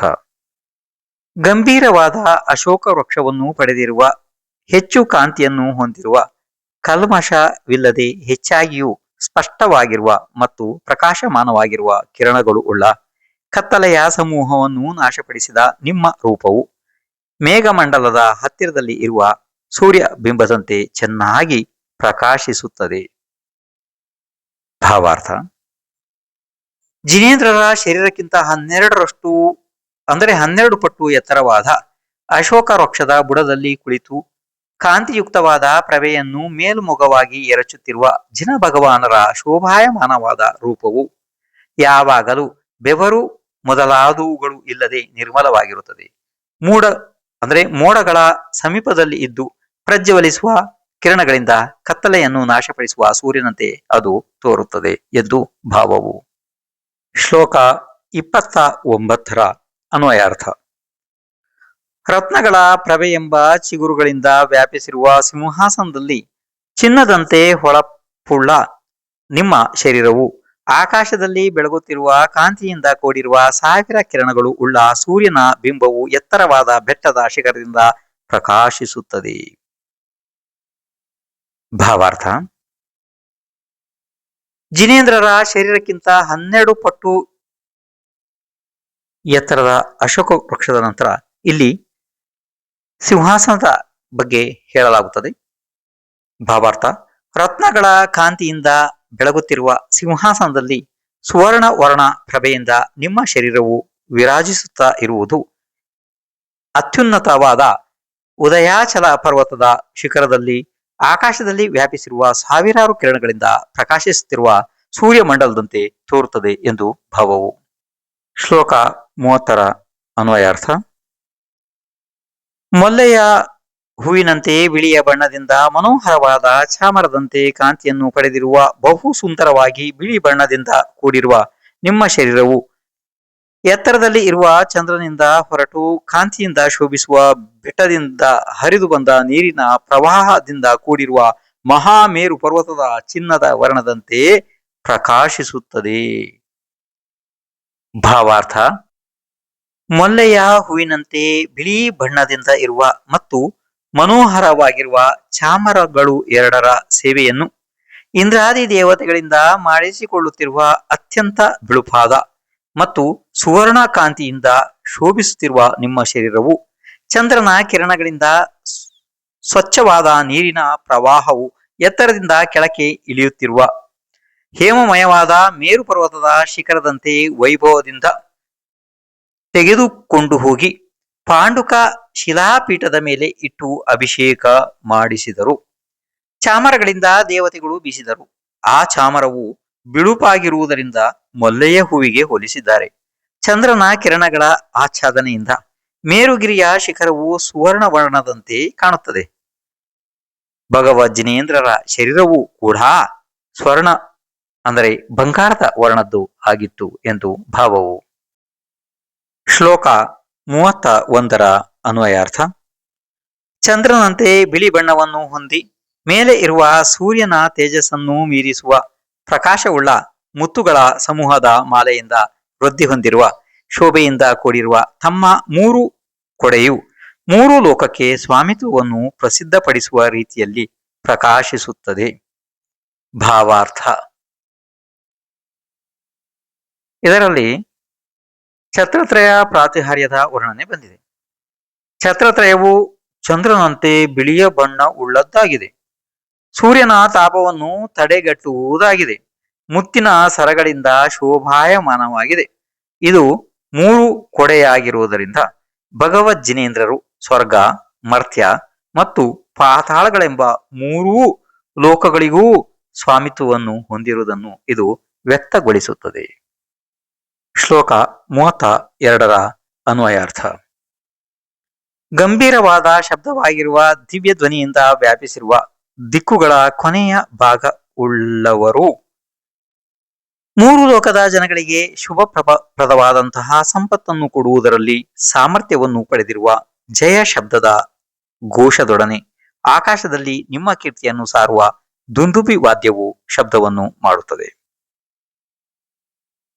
ಭಾವಾರ್ಥ: ಆಕಾಶದಲ್ಲಿ ಎಲ್ಲ ಗಂಭೀರವಾದ ದಿವ್ಯ ಧ್ವನಿಯನ್ನು ಮಾಡುತ್ತಾ ವ್ಯಾಪಿಸಿರುವ ಮೂರು ಲೋಕದ ಜನಗಳಿಗೂ ಒಳ್ಳೆಯದನ್ನು ಮಾಡುವ ಸಾಮರ್ಥ್ಯವನ್ನು ಪಡೆದಿರುವ ಮತ್ತು ಜಿನ ಧರ್ಮದ ಒಡೆಯರಾದ ನಿಮ್ಮ ಯಶಸ್ಸಿನ ಘೋಷಣೆಯನ್ನು ಮಾಡುತ್ತಿರುವ ದೇವ ದುಂದುಬಿಯು ಮೊಳಗುತ್ತಿದೆ. ಶ್ಲೋಕ 33ರ ಅನ್ವಯಾರ್ಥ: ಸುಂದರವಾದ ಮಂದಾರ ಹೂ, ಸುರಹೊನ್ನೆ ಹೂ, ಪಾರಿಜಾತದ ಹೂ, ಸಂತಾನಕ ಆದಿ ಕಲ್ಪವೃಕ್ಷದ ಹೂಗಳೇ ಮೊದಲಾದ ಹೂಗಳ ಸಮೂಹದ ಮಳೆಗರೆಯುತ್ತಿರುವ ಮಂದ ಮಾರುತ ಸಹಿತವಾದ ಗಂಧೋದಕದ ಮಳೆಗರೆಯುತ್ತಿರುವ ನಿಮ್ಮ ದಿವ್ಯವಾದ ಮಾತುಗಳು ಸಮೂಹವು ದೇವಲೋಕದಿಂದ ಹೊರ ಬೀಳುತ್ತಾ ಇದೆ. ಇದರ ಭಾವಾರ್ಥ: ಭಗವಜ್ಜಿನೇಂದ್ರರ ಮೇಲೆ ದೇವತೆಗಳು ಮಾಡಿದ ಪುಷ್ಪವೃಷ್ಟಿಯ ಪ್ರಾತಿಹಾರ್ಯವನ್ನು ಈ ಸ್ತೋತ್ರದಲ್ಲಿ ವರ್ಣಿಸಿದ್ದಾರೆ. ಸೌಂದರ್ಯದಿಂದ ಕಂಗೊಳಿಸುವ ಕಲ್ಪವೃಕ್ಷದ ಹೂಗಳು, ಸುರಹೊನ್ನೆ ಹೂಗಳು, ಪಾರಿಜಾತದ ಹೂಗಳೇ ಮೊದಲಾದವು ಆಕಾಶದಿಂದ ನಿಮ್ಮ ಮೇಲೆ ಮಳೆಯ ರೂಪದಲ್ಲಿ ಬೀಳುತ್ತಿರುವುದು ಮಂದ ಮಾರುತದ ಸಹಿತವಾಗಿಯೂ ಗಂಧೋದಕದ ಮಳೆಯಂತೆಯೂ ಇರುವ ನಿಮ್ಮ ವಾಕ್ ಸಮೂಹದಂತೆ ತೋರುತ್ತದೆ. ಶ್ಲೋಕ 34ರ ಅನ್ವಯಾರ್ಥ: ಸ್ವಾಮಿಯೇ, ನಿಮ್ಮ ಲೋಕದಲ್ಲಿ ವ್ಯಾಪಿಸಿದ ಪ್ರಭಾ ವಲಯದ ಮಹಾಪ್ರಕಾಶವು ಮೂರು ಲೋಕಗಳಲ್ಲಿನ ಕಾಂತಿಯ ಬೆಳಕನ್ನು ಅಪೇಕ್ಷಿಸುತ್ತದೆ. ಪ್ರಭೆಯಿಂದ ಸದಾ ಬೆಳಗುವ ಬಹು ಸೂರ್ಯರ ಪ್ರಭೆಯನ್ನು ಪಡೆದು ರಾತ್ರಿಯಲ್ಲಿ ಸಹ ಚಂದ್ರಬಿಂಬದಂತೆ ಸೌಮ್ಯ ಪ್ರಭಾವವನ್ನು ಹೊಂದಿ ಮೆರೆಯುತ್ತದೆ. ಇದರ ಭಾವಾರ್ಥ ಅಂದರೆ ಈ ಸ್ತುತಿಯಲ್ಲಿ ಭಾಮಂಡಲ ಪ್ರಾತಿಹಾರ್ಯವನ್ನು ವರ್ಣಿಸಿದ್ದಾರೆ. ಭಗವಜ್ಜಿನೇಂದ್ರರಿಗೆ ಪ್ರಾಪ್ತವಾಗಿರುವ ಭಾಮಂಡಲವು ಅನೇಕ ಉದಯಗತ ಸೂರ್ಯರ ತೇಜಸ್ಸನ್ನು ಹೊಂದಿ ಬೆಳಗುತ್ತಿರುತ್ತದೆ. ಆದರೆ ತಾಪವನ್ನು ನೀಡುವುದಿಲ್ಲ. ಚಂದ್ರನ ಶೈತ್ಯ ಕಿರಣದಂತೆ ತಂಪನ್ನು ನೀಡುತ್ತದೆ. ಅಂದರೆ ಪ್ರಕಾಶದಲ್ಲಿ ಬಹು ಸೂರ್ಯರ ತೇಜಸ್ಸನ್ನು ಹೋಲುತ್ತದೆ. ತಂಪನ್ನು ನೀಡಿ ಆನಂದಗೊಳಿಸುವುದರಲ್ಲಿ ಚಂದ್ರನ ಕಿರಣಗಳನ್ನು ಹೋಲುತ್ತದೆ. ಶ್ಲೋಕ 35ರ ಅನ್ವಯಾರ್ಥ: ಮೂರು ಲೋಕಗಳಲ್ಲಿ ಅಪೇಕ್ಷಿತವಾದ ಸ್ವರ್ಗ ಮತ್ತು ಮೋಕ್ಷಗಳನ್ನು ಹುಡುಕುವ ಯಥಾರ್ಥ ಶುದ್ಧ ಧರ್ಮವನ್ನು ಪ್ರತಿಪಾದಿಸುವುದರಲ್ಲಿ ಸಾಮರ್ಥ್ಯವನ್ನು ಹೊಂದಿರುವ ನಿಮ್ಮ ದಿವ್ಯ ಧ್ವನಿಯು ವಿಶಾಲವಾದ ಅರ್ಥವುಳ್ಳದ್ದು, ಎಲ್ಲ ಭಾಷೆಗಳ ರೂಪವಾದ ಗುಣಗಳಿಂದ ಕೂಡಿರುವುದು ಆಗಿರುತ್ತದೆ. ಭಾವಾರ್ಥ: ಸಮೋಷಣದಲ್ಲಿ ಭಗವದ್ ಜಿನೇಂದ್ರರ ಮುಖದಿಂದ ಹೊರಟ ದಿವ್ಯವಾಣಿಯು ಸ್ವರ್ಗ ಮೋಕ್ಷಗಳನ್ನು ಬಯಸತಕ್ಕವರಿಗೆ ಮಾರ್ಗವನ್ನು ತೋರಿಸಿಕೊಡುತ್ತದೆ. ಯಥಾರ್ಥವನ್ನು ತಿಳಿಸುವ ಶುದ್ಧವಾದ ಧರ್ಮವನ್ನು ಬೋಧಿಸುವ ಸಾಮರ್ಥ್ಯವನ್ನು ಹೊಂದಿದೆ. ನಿರ್ಮಲವಾದ ಅರ್ಥವುಳ್ಳ ಎಲ್ಲಾ ಭಾಷೆಗಳಿಂದ ಗರ್ಭೀಕೃತವಾಗಿದೆ. ಅಂದರೆ ಜಿನೇಶ್ವರರ ಉಪದೇಶದ ಮಾಧ್ಯಮವಾಗಿದ್ದ ದಿವ್ಯ ಧ್ವನಿಯು ಎಲ್ಲಾ ಭಾಷೆಯವರಿಗೂ ಅವರವರ ಭಾಷೆಗಳಲ್ಲೇ ಅರ್ಥವಾಯಿತೆಂದು ಭಾವವು. ಶ್ಲೋಕ 36ರ ಅನ್ವಯಾರ್ಥ: ಅರಳಿದ ಚಿನ್ನದ ತಾವರೆ ಹೂಗಳ ಕಾಂತಿಯ ಸಮೂಹವು ಬೆಳಗುತ್ತಿರುವ ಉಗುರುಗಳ ಕಿರಣಗಳ ಕಾಂತಿಯನ್ನು ಹೊಂದುತ್ತಿರುವ ನಿಮ್ಮ ಪಾದಗಳು ಹೆಜ್ಜೆಗಳನ್ನು ಎಲ್ಲಿ ಇಡುವಿರೋ ಅಲ್ಲಿ ಜಿನೇಂದ್ರರೇ ದೇವತೆಗಳು ತಾವರೆಯನ್ನು ರಚಿಸುತ್ತಾರೆ. ಭಾವಾರ್ಥ: ಪ್ರಸ್ಫುಟವಾಗಿ ಅರಳಿರುವ ಚಿನ್ನದ ತಾವರೆಯ ಹೂಗಳ ಪ್ರಕಾರಕ್ಕೆ ಸಮಾನವಾದ ಪ್ರಭೆಯುಳ್ಳವು ಉಗುರುಗಳ ಕಾಂತಿಯನ್ನು ಮೇಲ್ಭಾಗಕ್ಕೆ ಎರಚುತ್ತಿರುವುದು ಆದ ನಿಮ್ಮ ಪಾದಗಳನ್ನು ಇಡುವಲ್ಲಿ ದೇವತೆಗಳು ತಾವರೆಯ ಹೂಗಳನ್ನು ರಚಿಸುತ್ತಾರೆ. ಇದು ಭಗವದ್ ಜಿನೇಂದ್ರರ ಅತಿಶಯಗಳಲ್ಲಿ ಒಂದು ಆಗಿದೆ. ಶ್ಲೋಕ 37ರ ಅನ್ವಯಾರ್ಥ: ಜಿನ ಭಗವಾನರೇ, ಈ ರೀತಿಯಾದ ನಿಮ್ಮ ಐಶ್ವರ್ಯವು ಹೇಗೆ ಉಂಟಾಯಿತೋ ಅದೇ ರೀತಿ ಬೇರೆಯವರಿಗೆ ಧರ್ಮೋಪದೇಶ ಮಾಡುವುದರಲ್ಲಿ ಇಲ್ಲ. ಸೂರ್ಯನಿಗೆ ಕತ್ತಲೆಯನ್ನು ನಾಶಪಡಿಸುವಂತಹ ಕಾಂತಿಯು ವರೆಗೆ ಬೆಳಗುತ್ತಿದ್ದರೂ ಕೂಡ ಗ್ರಹ ಸಮೂಹದ ಆ ರೀತಿಯಾದ ಕಾಂತಿಯು ಎಲ್ಲಿರುತ್ತದೆ? ಭಾವಾರ್ಥ: ಶ್ರೀ ಮಜ್ಜಿನೇಂದ್ರರು ಸಮೋಷಣ ಸಭೆಯಲ್ಲಿ ಧರ್ಮೋಪದೇಶವನ್ನು ಮಾಡುವಾಗ ಅಶೋಕ ವೃಕ್ಷವೇ ಮೊದಲಾದ ಅಷ್ಟ ಮಹಾಪ್ರಾತಿಹಾರ್ಯ ಸಂಪತ್ತು ಅವರಿಗೆ ಉಂಟಾಗುವಂತೆ ಇತರೆ ದೇವತೆಗಳಿಗೆ ಆಗುವುದಿಲ್ಲ. ರಾಗ ದ್ವೇಷ ಯುಕ್ತರಿಗೆ ಇವೆಲ್ಲ ಆಗುವುದಿಲ್ಲ. ಇವೆಲ್ಲ ಅತಿಶಯಗಳು ರಾಗ ದ್ವೇಷ ರಹಿತ ಎಲ್ಲ 18 ದೋಷಗಳಿಂದ ರಹಿತ ಸಕಲ ಪದಾರ್ಥಗಳ ಗುಣ ಪರ್ಯಾಯಗಳನ್ನು ಏಕಕಾಲದಲ್ಲಿ ತಿಳಿಯತಕ್ಕವರು, ಆಗಮಗಳಲ್ಲಿ ಪ್ರಭುತ್ವ ಉಳ್ಳವರು, ಅಂದರೆ ನಿರ್ದೋಷತ್ವ, ಸರ್ವಜ್ಞತ್ವ, ಆಗಮೇಶಿತ್ವ, ಇವು 3 ಆಪ್ತನ ಗುಣಗಳು. 3 ಲೋಕದಲ್ಲಿ ಇಂತಹ ಅದ್ಭುತವಾದ ಅತಿಶಯಗಳು ಜಿನೇಂದ್ರರನ್ನು ಬಿಟ್ಟು ಬೇರೆ ಯಾರಿಗೂ ಪ್ರಾಪ್ತವಾಗಲಾರವು ಎಂದು ಭಾವವು. ಶ್ಲೋಕ 38ರ ಅನ್ವಯಾರ್ಥ: ಮದಜಲದ ಪ್ರವಾಹವು ಕಪೋಲದಿಂದ ಇಳಿಯುತ್ತಿರುವುದು ಚಂಚಲವಾದುದು ಮದ ಹೊಂದಿದ ದುಂಬಿಗಳ ಶಬ್ದದಿಂದ ಹೆಚ್ಚಾದ ಕೋಪವನ್ನುಳ್ಳ ದೇವೇಂದ್ರನ ಐರಾವತವೆಂಬ ಆನೆಗೆ ಸಮಾನವಾಗಿರುವ ವೇಗವಾಗಿ ಓಡಿ ಬರುತ್ತಿರುವ ಆನೆಯನ್ನು ನೋಡಿ ನಿಮ್ಮನ್ನು ಆಶ್ರಯಿಸಿದವರಿಗೆ ಭಯವು ಉಂಟಾಗುವುದಿಲ್ಲ. ಇದರ ಭಾವಾರ್ಥ: ಕಿವಿಯಿಂದ ಹಿಡಿದು ಕೆನ್ನೆಯ ಮೇಲೆ ಮದೋದಕವು ಸುರಿಯುತ್ತಿರುವ ಮತ್ತು ಆ ಮದೋದಕಕ್ಕೆ ಮುತ್ತಿದ ದುಂಬಿಗಳ ಝೇಂಕಾರದಿಂದ ಮತ್ತಷ್ಟು ಕೋಪಗೊಂಡು ಗರ್ವಿಸುತ್ತಿರುವ ದೇವೇಂದ್ರನ ಐರಾವತದಂತಹ ಭಯಂಕರವಾದ ಆನೆಯು ಎದುರಿಗೆ ಬಂದರೂ ನಿಮ್ಮ ಧ್ಯಾನವನ್ನು ಮಾಡಿದರೆ ಆ ಆನೆಯ ಭೀತಿ ತಪ್ಪಿ ಹೋಗುತ್ತದೆ. ಮದದಿಂದ ಅತ್ಯಂತ ಕ್ರೋಧಗೊಂಡು ಬಂದ ಆನೆಯೂ ಕೂಡ ಭಗವದ್ ಜಿನೇಂದ್ರರ ಸ್ತೋತ್ರದಿಂದ ಶಾಂತವಾಗುತ್ತದೆ ಎಂದು ಭಾವವು. ಶ್ಲೋಕ 39ರ ಅನ್ವಯಾರ್ಥ: ಸೀಳಿದ ಆನೆಯ ತಲೆಯ ಭಾಗದಿಂದ ಜಾರಿ ಬೀಳುತ್ತಿರುವ ಹೊಳೆಯುತ್ತಿರುವ ರಕ್ತದೊಂದಿಗೆ ಚೆಲ್ಲಿರುವ ಮುತ್ತಿನ ಮಣಿಗಳ ಸಮೂಹದಿಂದ ಅಲಂಕೃತವಾದ ಭೂಮಿಯ ಪ್ರದೇಶದಲ್ಲಿ ಇಡುತ್ತಿರುವ ಹೆಜ್ಜೆಯುಳ್ಳ ಸಿಂಹವೂ ಕೂಡ ನಿಮ್ಮ 2 ಪಾದಗಳೆಂಬ ಪರ್ವತವನ್ನು ಆಶ್ರಯಿಸತಕ್ಕವನನ್ನು, ಅಂದರೆ ಆಶ್ರಯಿಸಿದವನನ್ನು ಕಾಲಿಗೆ ಬಿದ್ದು ಆಕ್ರಮಿಸುವುದಿಲ್ಲ. ಭಾವಾರ್ಥ: ಆನೆಯನ್ನು ಕಂಡ ಕೂಡಲೇ ಸಿಂಹವು ಅದರ ತಲೆಯ ಮೇಲಕ್ಕೆ ಹಾರಿ ಕುಳಿತುಕೊಂಡು ಅದರ ಕುಂಭ ಸ್ಥಳವನ್ನು ಬಗೆದು ಹಾಕುತ್ತದೆ. ಆಗ ರಕ್ತದೊಂದಿಗೆ ಮುತ್ತುಗಳು ಸಹ ಚೆಲ್ಲಾಡುತ್ತವೆ.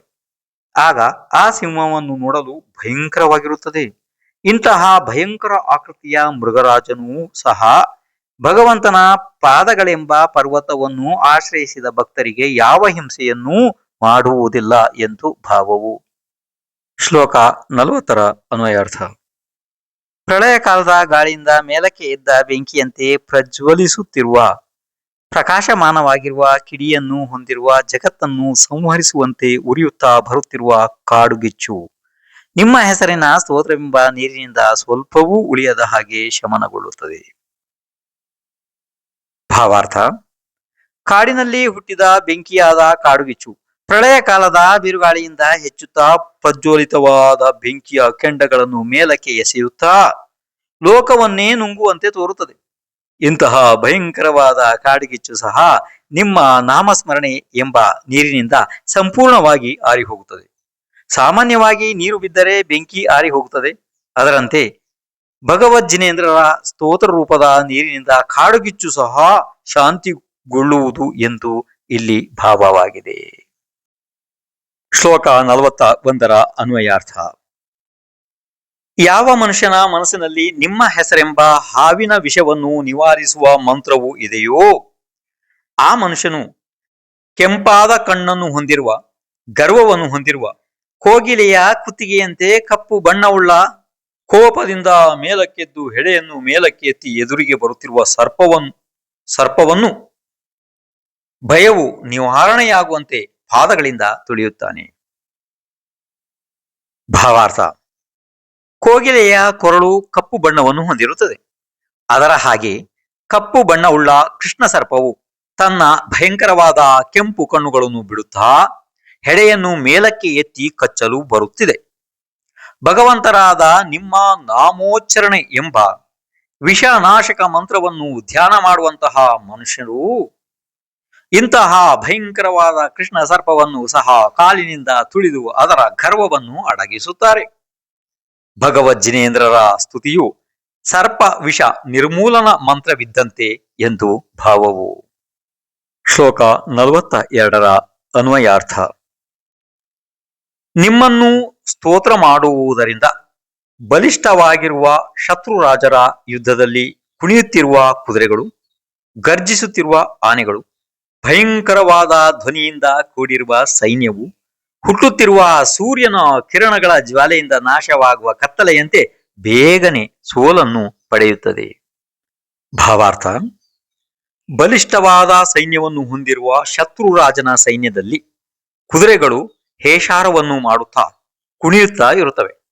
ಮದಿಸಿದ ಆನೆಗಳು ಕ್ಷೀಂಕಾರ ಧ್ವನಿಗೈಯುತ್ತಾ ಆರ್ಭಟಿಸುತ್ತಾ ಇರುತ್ತವೆ. ಇಂತಹ ಭಯಂಕರವಾದ ಸೈನ್ಯವೂ ಸಹ ನಿಮ್ಮ ಹೆಸರನ್ನು ಧ್ಯಾನ ಮಾಡಿದರೆ ಸೂರ್ಯನ ಕಿರಣಗಳಿಂದ ಕತ್ತಲೆಯು ನಾಶವಾಗುವಂತೆ ಪಲಾಯನವಾಗುತ್ತದೆ. ಶ್ಲೋಕ 43 ಅನ್ವಯಾರ್ಥ. ಭಲ್ಲೆಯ ತುದಿಯಿಂದ ಸೀಳಿರುವ ಆನೆಯ ರಕ್ತವನ್ನು, ಬೇಗ ಬೇಗನೆ ಕೆಳಕ್ಕೆ ಬೀಳುತ್ತಿರುವ ಕುದುರೆಗಳನ್ನು, ದಾಟುವುದರಲ್ಲಿ ಆತುರರಾದ ಯುದ್ಧ ಮಾಡುವ ಭಟರಿಂದ, ಭಯಂಕರವಾದ ಯುದ್ಧದಲ್ಲಿ ನಿಮ್ಮ ಪಾದಗಳೆಂಬ ತಾವರೆ ಹೂವಿನ ವನವನ್ನು ಆಶ್ರಯಿಸಿದವರು ಜಯಿಸಲು ಅಸಾಧ್ಯವಾಗಿರುವಂತಹ ಶತ್ರು ಪಕ್ಷವನ್ನು ಅಂದ್ರೆ ಶತ್ರು ಪಕ್ಷದಲ್ಲೂ ಗೆಲುವನ್ನು ಪಡೆಯುತ್ತಾರೆ. ಭಾವಾರ್ಥ. ಭೀಕರವಾದ ಯುದ್ಧರಂಗದಲ್ಲಿ ಬಲ್ಲೆಯಿಂದ ಕತ್ತರಿಸಿ ಹೋದ ಆನೆಗಳ ಶರೀರದಿಂದ ರಕ್ತದ ಪ್ರವಾಹವು ಹರಿಯುತ್ತಾ ಇರುತ್ತದೆ. ಏಟು ತಿಂದ ಕುದುರೆಗಳ ಶವಗಳು ಅಸಂಖ್ಯಾತವಾಗಿ ಬಿದ್ದಿರುತ್ತವೆ. ಇಂತಹ ಭಯಂಕರವಾದ ಯುದ್ಧರಂಗವನ್ನು ದಾಟಲಾರದೆಯೇ ಸೈನಿಕರು ಒದ್ದಾಡುತ್ತಾ ಇರುತ್ತಾರೆ. ಆದರೆ ನಿಮ್ಮ ಪಾದಗಳೆಂಬ ತಾವರೆಯ ವನವನ್ನು ಆಶ್ರಯಿಸಿದವರಿಗೆ ಈ ಮಹಾ ಭಯಂಕರ ಯುದ್ಧವನ್ನೂ ಸಹ ಗೆಲ್ಲಲು ಸಾಧ್ಯ ಆಗುತ್ತದೆ. ಶ್ಲೋಕ 44 ಅನ್ವಯಾರ್ಥ. ಕ್ಷೋಭೆಗೊಂಡಿರುವ ಭಯಂಕರವಾದ ಮೊಸಳೆಗಳ ಸಮೂಹದಿಂದ, ಮೀನುಗಳಿಂದ ಕೆಳಭಾಗದಲ್ಲಿ ಭೀತಿಯನ್ನು ಉಂಟು ಮಾಡುತ್ತಿರುವ ಹೆಚ್ಚಾದ ಬಡವಾನಲವನ್ನು ಉಳ್ಳ, ಸಮುದ್ರ ಮಧ್ಯದಲ್ಲಿ ಏಳುತ್ತಿರುವ ಅಲೆಗಳ ಸಮೂಹ ಉಳ್ಳ ಹಡಗಿನಲ್ಲಿರುವ ಜನಗಳು ನಿಮ್ಮ ಸ್ಮರಣೆಯಿಂದ ಭಯವನ್ನು ಬಿಟ್ಟು ಹೋಗುತ್ತಾ ಇದ್ದಾರೆ. ಭಾವಾರ್ಥ. ಸಮುದ್ರದಲ್ಲಿ ಜಲವನ್ನು ಅಲ್ಲೋಲ ಕಲ್ಲೋಲ ಮಾಡುವ ಭಯಂಕರ ಮೊಸಳೆಗಳು ಅಸಂಖ್ಯಾತವಾಗಿ ತುಂಬಿರುತ್ತವೆ. ಅಸಂಖ್ಯಾತ ಮೀನುಗಳು ಇವೆ. ಕಡಲ ಕೆಳ ಭಾಗದಲ್ಲಿ ಭೀಕರವಾದ ಬಡವಾಗ್ನಿ ಇದೆ. ಇಂತಹ ಭಯಂಕರವಾದ ಸಮುದ್ರವನ್ನು ಯಾವ ತೊಂದರೆಯೂ ಇಲ್ಲದಂತೆಯೇ ದಾಟಿ ಬಿಡುತ್ತಾರೆ ತಮ್ಮನ್ನು ಧ್ಯಾನಿಸುವವರು. ಶ್ಲೋಕ 45 ಅನ್ವಯಾರ್ಥ. ಭಯಂಕರವಾಗಿ ಹುಟ್ಟಿದ ಜಲೋದರವೆಂಬ ರೋಗದ ಭಾರದಿಂದ ಹಿಂಸೆ ಪಡುವ, ದುಃಖ ಪಡುವ ಅವಸ್ಥೆಯನ್ನು ಪಡೆದ, ಬದುಕುವ ಆಸೆಯನ್ನು ಬಿಟ್ಟಿರುವ ಜನರು ನಿಮ್ಮ ಪಾದಗಳೆಂಬ ತಾವರೆ ಹೂವಿನ ಧೂಳಿನಿಂದ ಲೇಪಿತವಾಗಿರುವ ಶರೀರ ಉಳ್ಳವರಾಗಿ ತತ್ಕ್ಷಣದಲ್ಲಿ ಮನ್ಮಥನಿಗೆ ಸಮಾನವಾದ ರೂಪವನ್ನು ಪಡೆದವರಾಗಿ ಆಗುತ್ತಾರೆ. ಭಾವಾರ್ಥ. ಜಲೋದರ ಮೊದಲಾದ ಭಯಂಕರ ವ್ಯಾಧಿಗಳಿಂದ ನರಳುತ್ತಾ ಬಹು ದುಃಖದ ಅವಸ್ಥೆಯನ್ನು ಹೊಂದಿ ಬೇಸರದಿಂದ ಬದುಕುವ ಆಸೆಯನ್ನೇ ಬಿಟ್ಟಿರುವ ಮನುಷ್ಯರು ನಿಮ್ಮ ಪಾದಗಳೆಂಬ ತಾವರೆ ಹೂವಿನ ಧೂಳಿಯನ್ನು ಲೇಪಿಸಿಕೊಂಡರೆ ಸಮಸ್ತ ರೋಗಗಳು ನಷ್ಟವಾಗಿ ಮನ್ಮಥನಂತಹ ಸುಂದರವಾದ ಶರೀರವನ್ನು ಪಡೆಯುತ್ತಾರೆ. ಸಮಸ್ತ ವ್ಯಾಧಿಗಳ ನಿವಾರಣೆಯಲ್ಲಿ ಭಗವದ್ ಜಿನೇಂದ್ರರ ಹೆಸರು ಧನ್ವಂತರಿಯಂತೆ ಇರುವುದು ಎಂದು ಇಲ್ಲಿ ಭಾವವು. ಶ್ಲೋಕ 46 ಅನ್ವಯಾರ್ಥ. ಕಾಲಿನಿಂದ ಕುತ್ತಿಗೆಯವರೆಗೆ ದಪ್ಪ ಸರಪಳಿಗಳಿಂದ ಅಂದರೆ ಬೇಡಿಗಳಿಂದ ಕಟ್ಟಿರುವ ಕಾಲು ಮೊದಲಾದ ಅವಯವಗಳನ್ನು ಹೊಂದಿರುವ, ಬಲವಾಗಿ ಆ ಸರಪಳಿಗಳಿಂದ ತೊಡೆಗಳನ್ನು ಹೊಂದಿರುವ ಮನುಷ್ಯರು ಎಲ್ಲಾ ಕಾಲದಲ್ಲಿಯೂ ನಿಮ್ಮ ಹೆಸರೆಂಬ ಮಂತ್ರವನ್ನು ನೆನೆಸಿದರೆ ತತ್ಕ್ಷಣದಲ್ಲಿಯೇ ತನ್ನಷ್ಟಕ್ಕೆ ತಾನೇ ಬಂಧಿತವಾಗಿರುವ ಸಂಕೋಲೆಗಳು ಕಡಿದು ಹೋಗಿ ಬಂಧನದ ಭೀತಿಯಿಂದ ದೂರವಾಗುತ್ತಾರೆ. ಭಾವಾರ್ಥ. ಕಾಲಿನಿಂದ ಹಿಡಿದು ಕಂಠದವರೆಗೂ ಬಲವಾಗಿ ಸರಪಳಿಗಳಿಂದ ಕಟ್ಟಿರುವ ಮನುಷ್ಯನಿಗೆ ಆ ಸರಪಳಿಗಳ ಮೊಳೆಗಳು ಚುಚ್ಚಿ ಅವನ ತೊಡೆಗಳು ಗಾಯವಾಗಿರುತ್ತವೆ. ಹೀಗೆ ಬಂಧನ ಬಾಧೆಯಿಂದ ನರಳುವ ಮನುಷ್ಯನು ಭಗವಂತರಾದ ನಿಮ್ಮ ಹೆಸರನ್ನು ಧ್ಯಾನ ಮಾಡಿದರೆ ಅವನ ಬಂಧನದ ಸರಪಳಿಯು ತನ್ನಷ್ಟಕ್ಕೆ ತಾನೇ ಕಳಚಿ ಬಿದ್ದು ಹೋಗುತ್ತದೆ. ಈ ಸ್ತೋತ್ರದ ಕರ್ತೃಗಳಾದ ಶ್ರೀ ಮಾನತುಂಗಾಚಾರ್ಯರು ಸಹ ಈ ಶ್ಲೋಕವನ್ನು ರಚಿಸಿ ತಮ್ಮನ್ನು ಬಂಧಿಸಿದ್ದ ಸರಪಳಿಗಳ ಬಂಧನದ ವಿಮೋಚನೆ ಹೊಂದಿರುವುದು ಎಂಬುದು ಪ್ರತೀತಿ ಆಗಿದೆ. ಶ್ಲೋಕ 47 ಅನ್ವಯಾರ್ಥ. ಬುದ್ಧಿಶಾಲಿಯಾದ ಯಾವ ಮನುಷ್ಯನು ನಿಮ್ಮ ಈ ಭಕ್ತಾಮರ ಸ್ತೋತ್ರವನ್ನು ಅಧ್ಯಯನ ಮಾಡುತ್ತಾನೋ ಅವನಿಗೆ ಮದಿಸಿದ ಗಜಾಧಿಪನು, ಸಿಂಹವು, ಕಾಡುಗಿಚ್ಚು, ಸರ್ಪ, ಯುದ್ಧವು, ಸಮುದ್ರ, ಮಹೋದರ ರೋಗ, ಕಾರಾಗೃಹವಾಸ ಇವುಗಳಿಂದ ಹುಟ್ಟಿದ ಭೀತಿಯು ಭಯದಿಂದ ಎಂಬಂತೆ ಶೀಘ್ರವಾಗಿ ನಾಶವನ್ನು ಹೊಂದುತ್ತದೆ. ಭಾವಾರ್ಥ. ಬುದ್ಧಿವಂತರಾದ ಜನರು ನಿಮ್ಮ ನಾಮಸ್ಮರಣೆಯನ್ನು ಭಕ್ತಿಯಿಂದ ಮಾಡುತ್ತಿದ್ದರೆ ಅವರಿಗೆ ಆನೆ, ಸಿಂಹ, ಕಾಡ್ಗಿಚ್ಚು, ಹಾವು, ಯುದ್ಧ, ಸಮುದ್ರ, ಮಹೋದರ ವ್ಯಾಧಿ, ಬಂಧನ ಮೊದಲಾದ ಭಯಗಳು ದೂರವಾಗುತ್ತವೆ. ವೀತರಾಗ ಜಿನೇಂದ್ರರ ಧ್ಯಾನದಿಂದ ಮುಖ್ಯವಾದ ಫಲವೆಂದರೆ ಮುಕ್ತಿ. ಅಂತಹ ಅಗಮ್ಯವಾದ ಮುಕ್ತಿಯೇ ಲಭಿಸುವಾಗ ಉಳಿದ ಕಷ್ಟಗಳು ದೂರವಾಗುವುದರಲ್ಲಿ ಆಶ್ಚರ್ಯವಿಲ್ಲ ಎಂದು ಭಾವವು. ಶ್ಲೋಕ 48 ಅನ್ವಯಾರ್ಥ. ಈ ಕಾಲದಲ್ಲಿ ಯಾವ ಜನರು ನನ್ನಿಂದ ಭಕ್ತಿಯಿಂದ ನಿಮ್ಮ ಗುಣಗಳಿಂದ ಕಟ್ಟಿದ ನಾನಾ ಅಕ್ಷರಗಳಿಂದ ಕೂಡಿದ ಆಶ್ಚರ್ಯಕರವಾದ ಹೂಗಳನ್ನು ಹೊಂದಿರುವ, ಕೊರಳಿನಲ್ಲಿ ಹಾಕಿಕೊಳ್ಳಲು ಯೋಗ್ಯವಾಗಿರುವ ಸ್ತೋತ್ರವೆಂಬ ಹೂವಿನ ಮಾಲೆಯನ್ನು ಧರಿಸಿರುವ ಆ ಮಾನತುಂಗಾಚಾರ್ಯರನ್ನು ಅಂದರೆ ಸನ್ಮಾನದಿಂದ ಉನ್ನತವಾದವರನ್ನು ನಿರಂತರವಾಗಿ ಸಂಪತ್ತು ಹೊಂದುತ್ತದೆ. ಭಾವಾರ್ಥ. ಭಗವಜ್ಜಿನೇಂದ್ರರೇ, ನಿಮ್ಮ ಉತ್ತಮವಾದ ಅನಂತ ಗುಣಗಳನ್ನು ತಿಳಿಸುವ ಅನೇಕ ಅಕ್ಷರಗಳೆಂಬ ಹೂಗಳಿಂದ ಕಟ್ಟಿದ ಮಾಲೆಯನ್ನು ಭವ್ಯಾತ್ಮನಾದ ಮಾನತುಂಗರು ಕಂಠದಲ್ಲಿ ಧರಿಸಿ ಅಂತರಂಗ ಸಮೇತವಾದ ಲಕ್ಷ್ಮಿಯನ್ನು ನಿರಂತರವಾಗಿ ಪಡೆದರು. ಇಲ್ಲಿ ಅನವರತವಾಗಿ ಜಿನೇಂದ್ರರ ಸ್ತೋತ್ರಗಳನ್ನು ಮಾಡುವುದರಿಂದ ಹೂವಿನ ಮಾಲೆಯನ್ನು ರಚಿಸುವಾಗ ಅನೇಕ ವಿವಿಧ ವರ್ಣಗಳ ಹೂಗಳನ್ನು ಸೇರಿಸಿ ರಚಿಸಿರುತ್ತಾರೆ.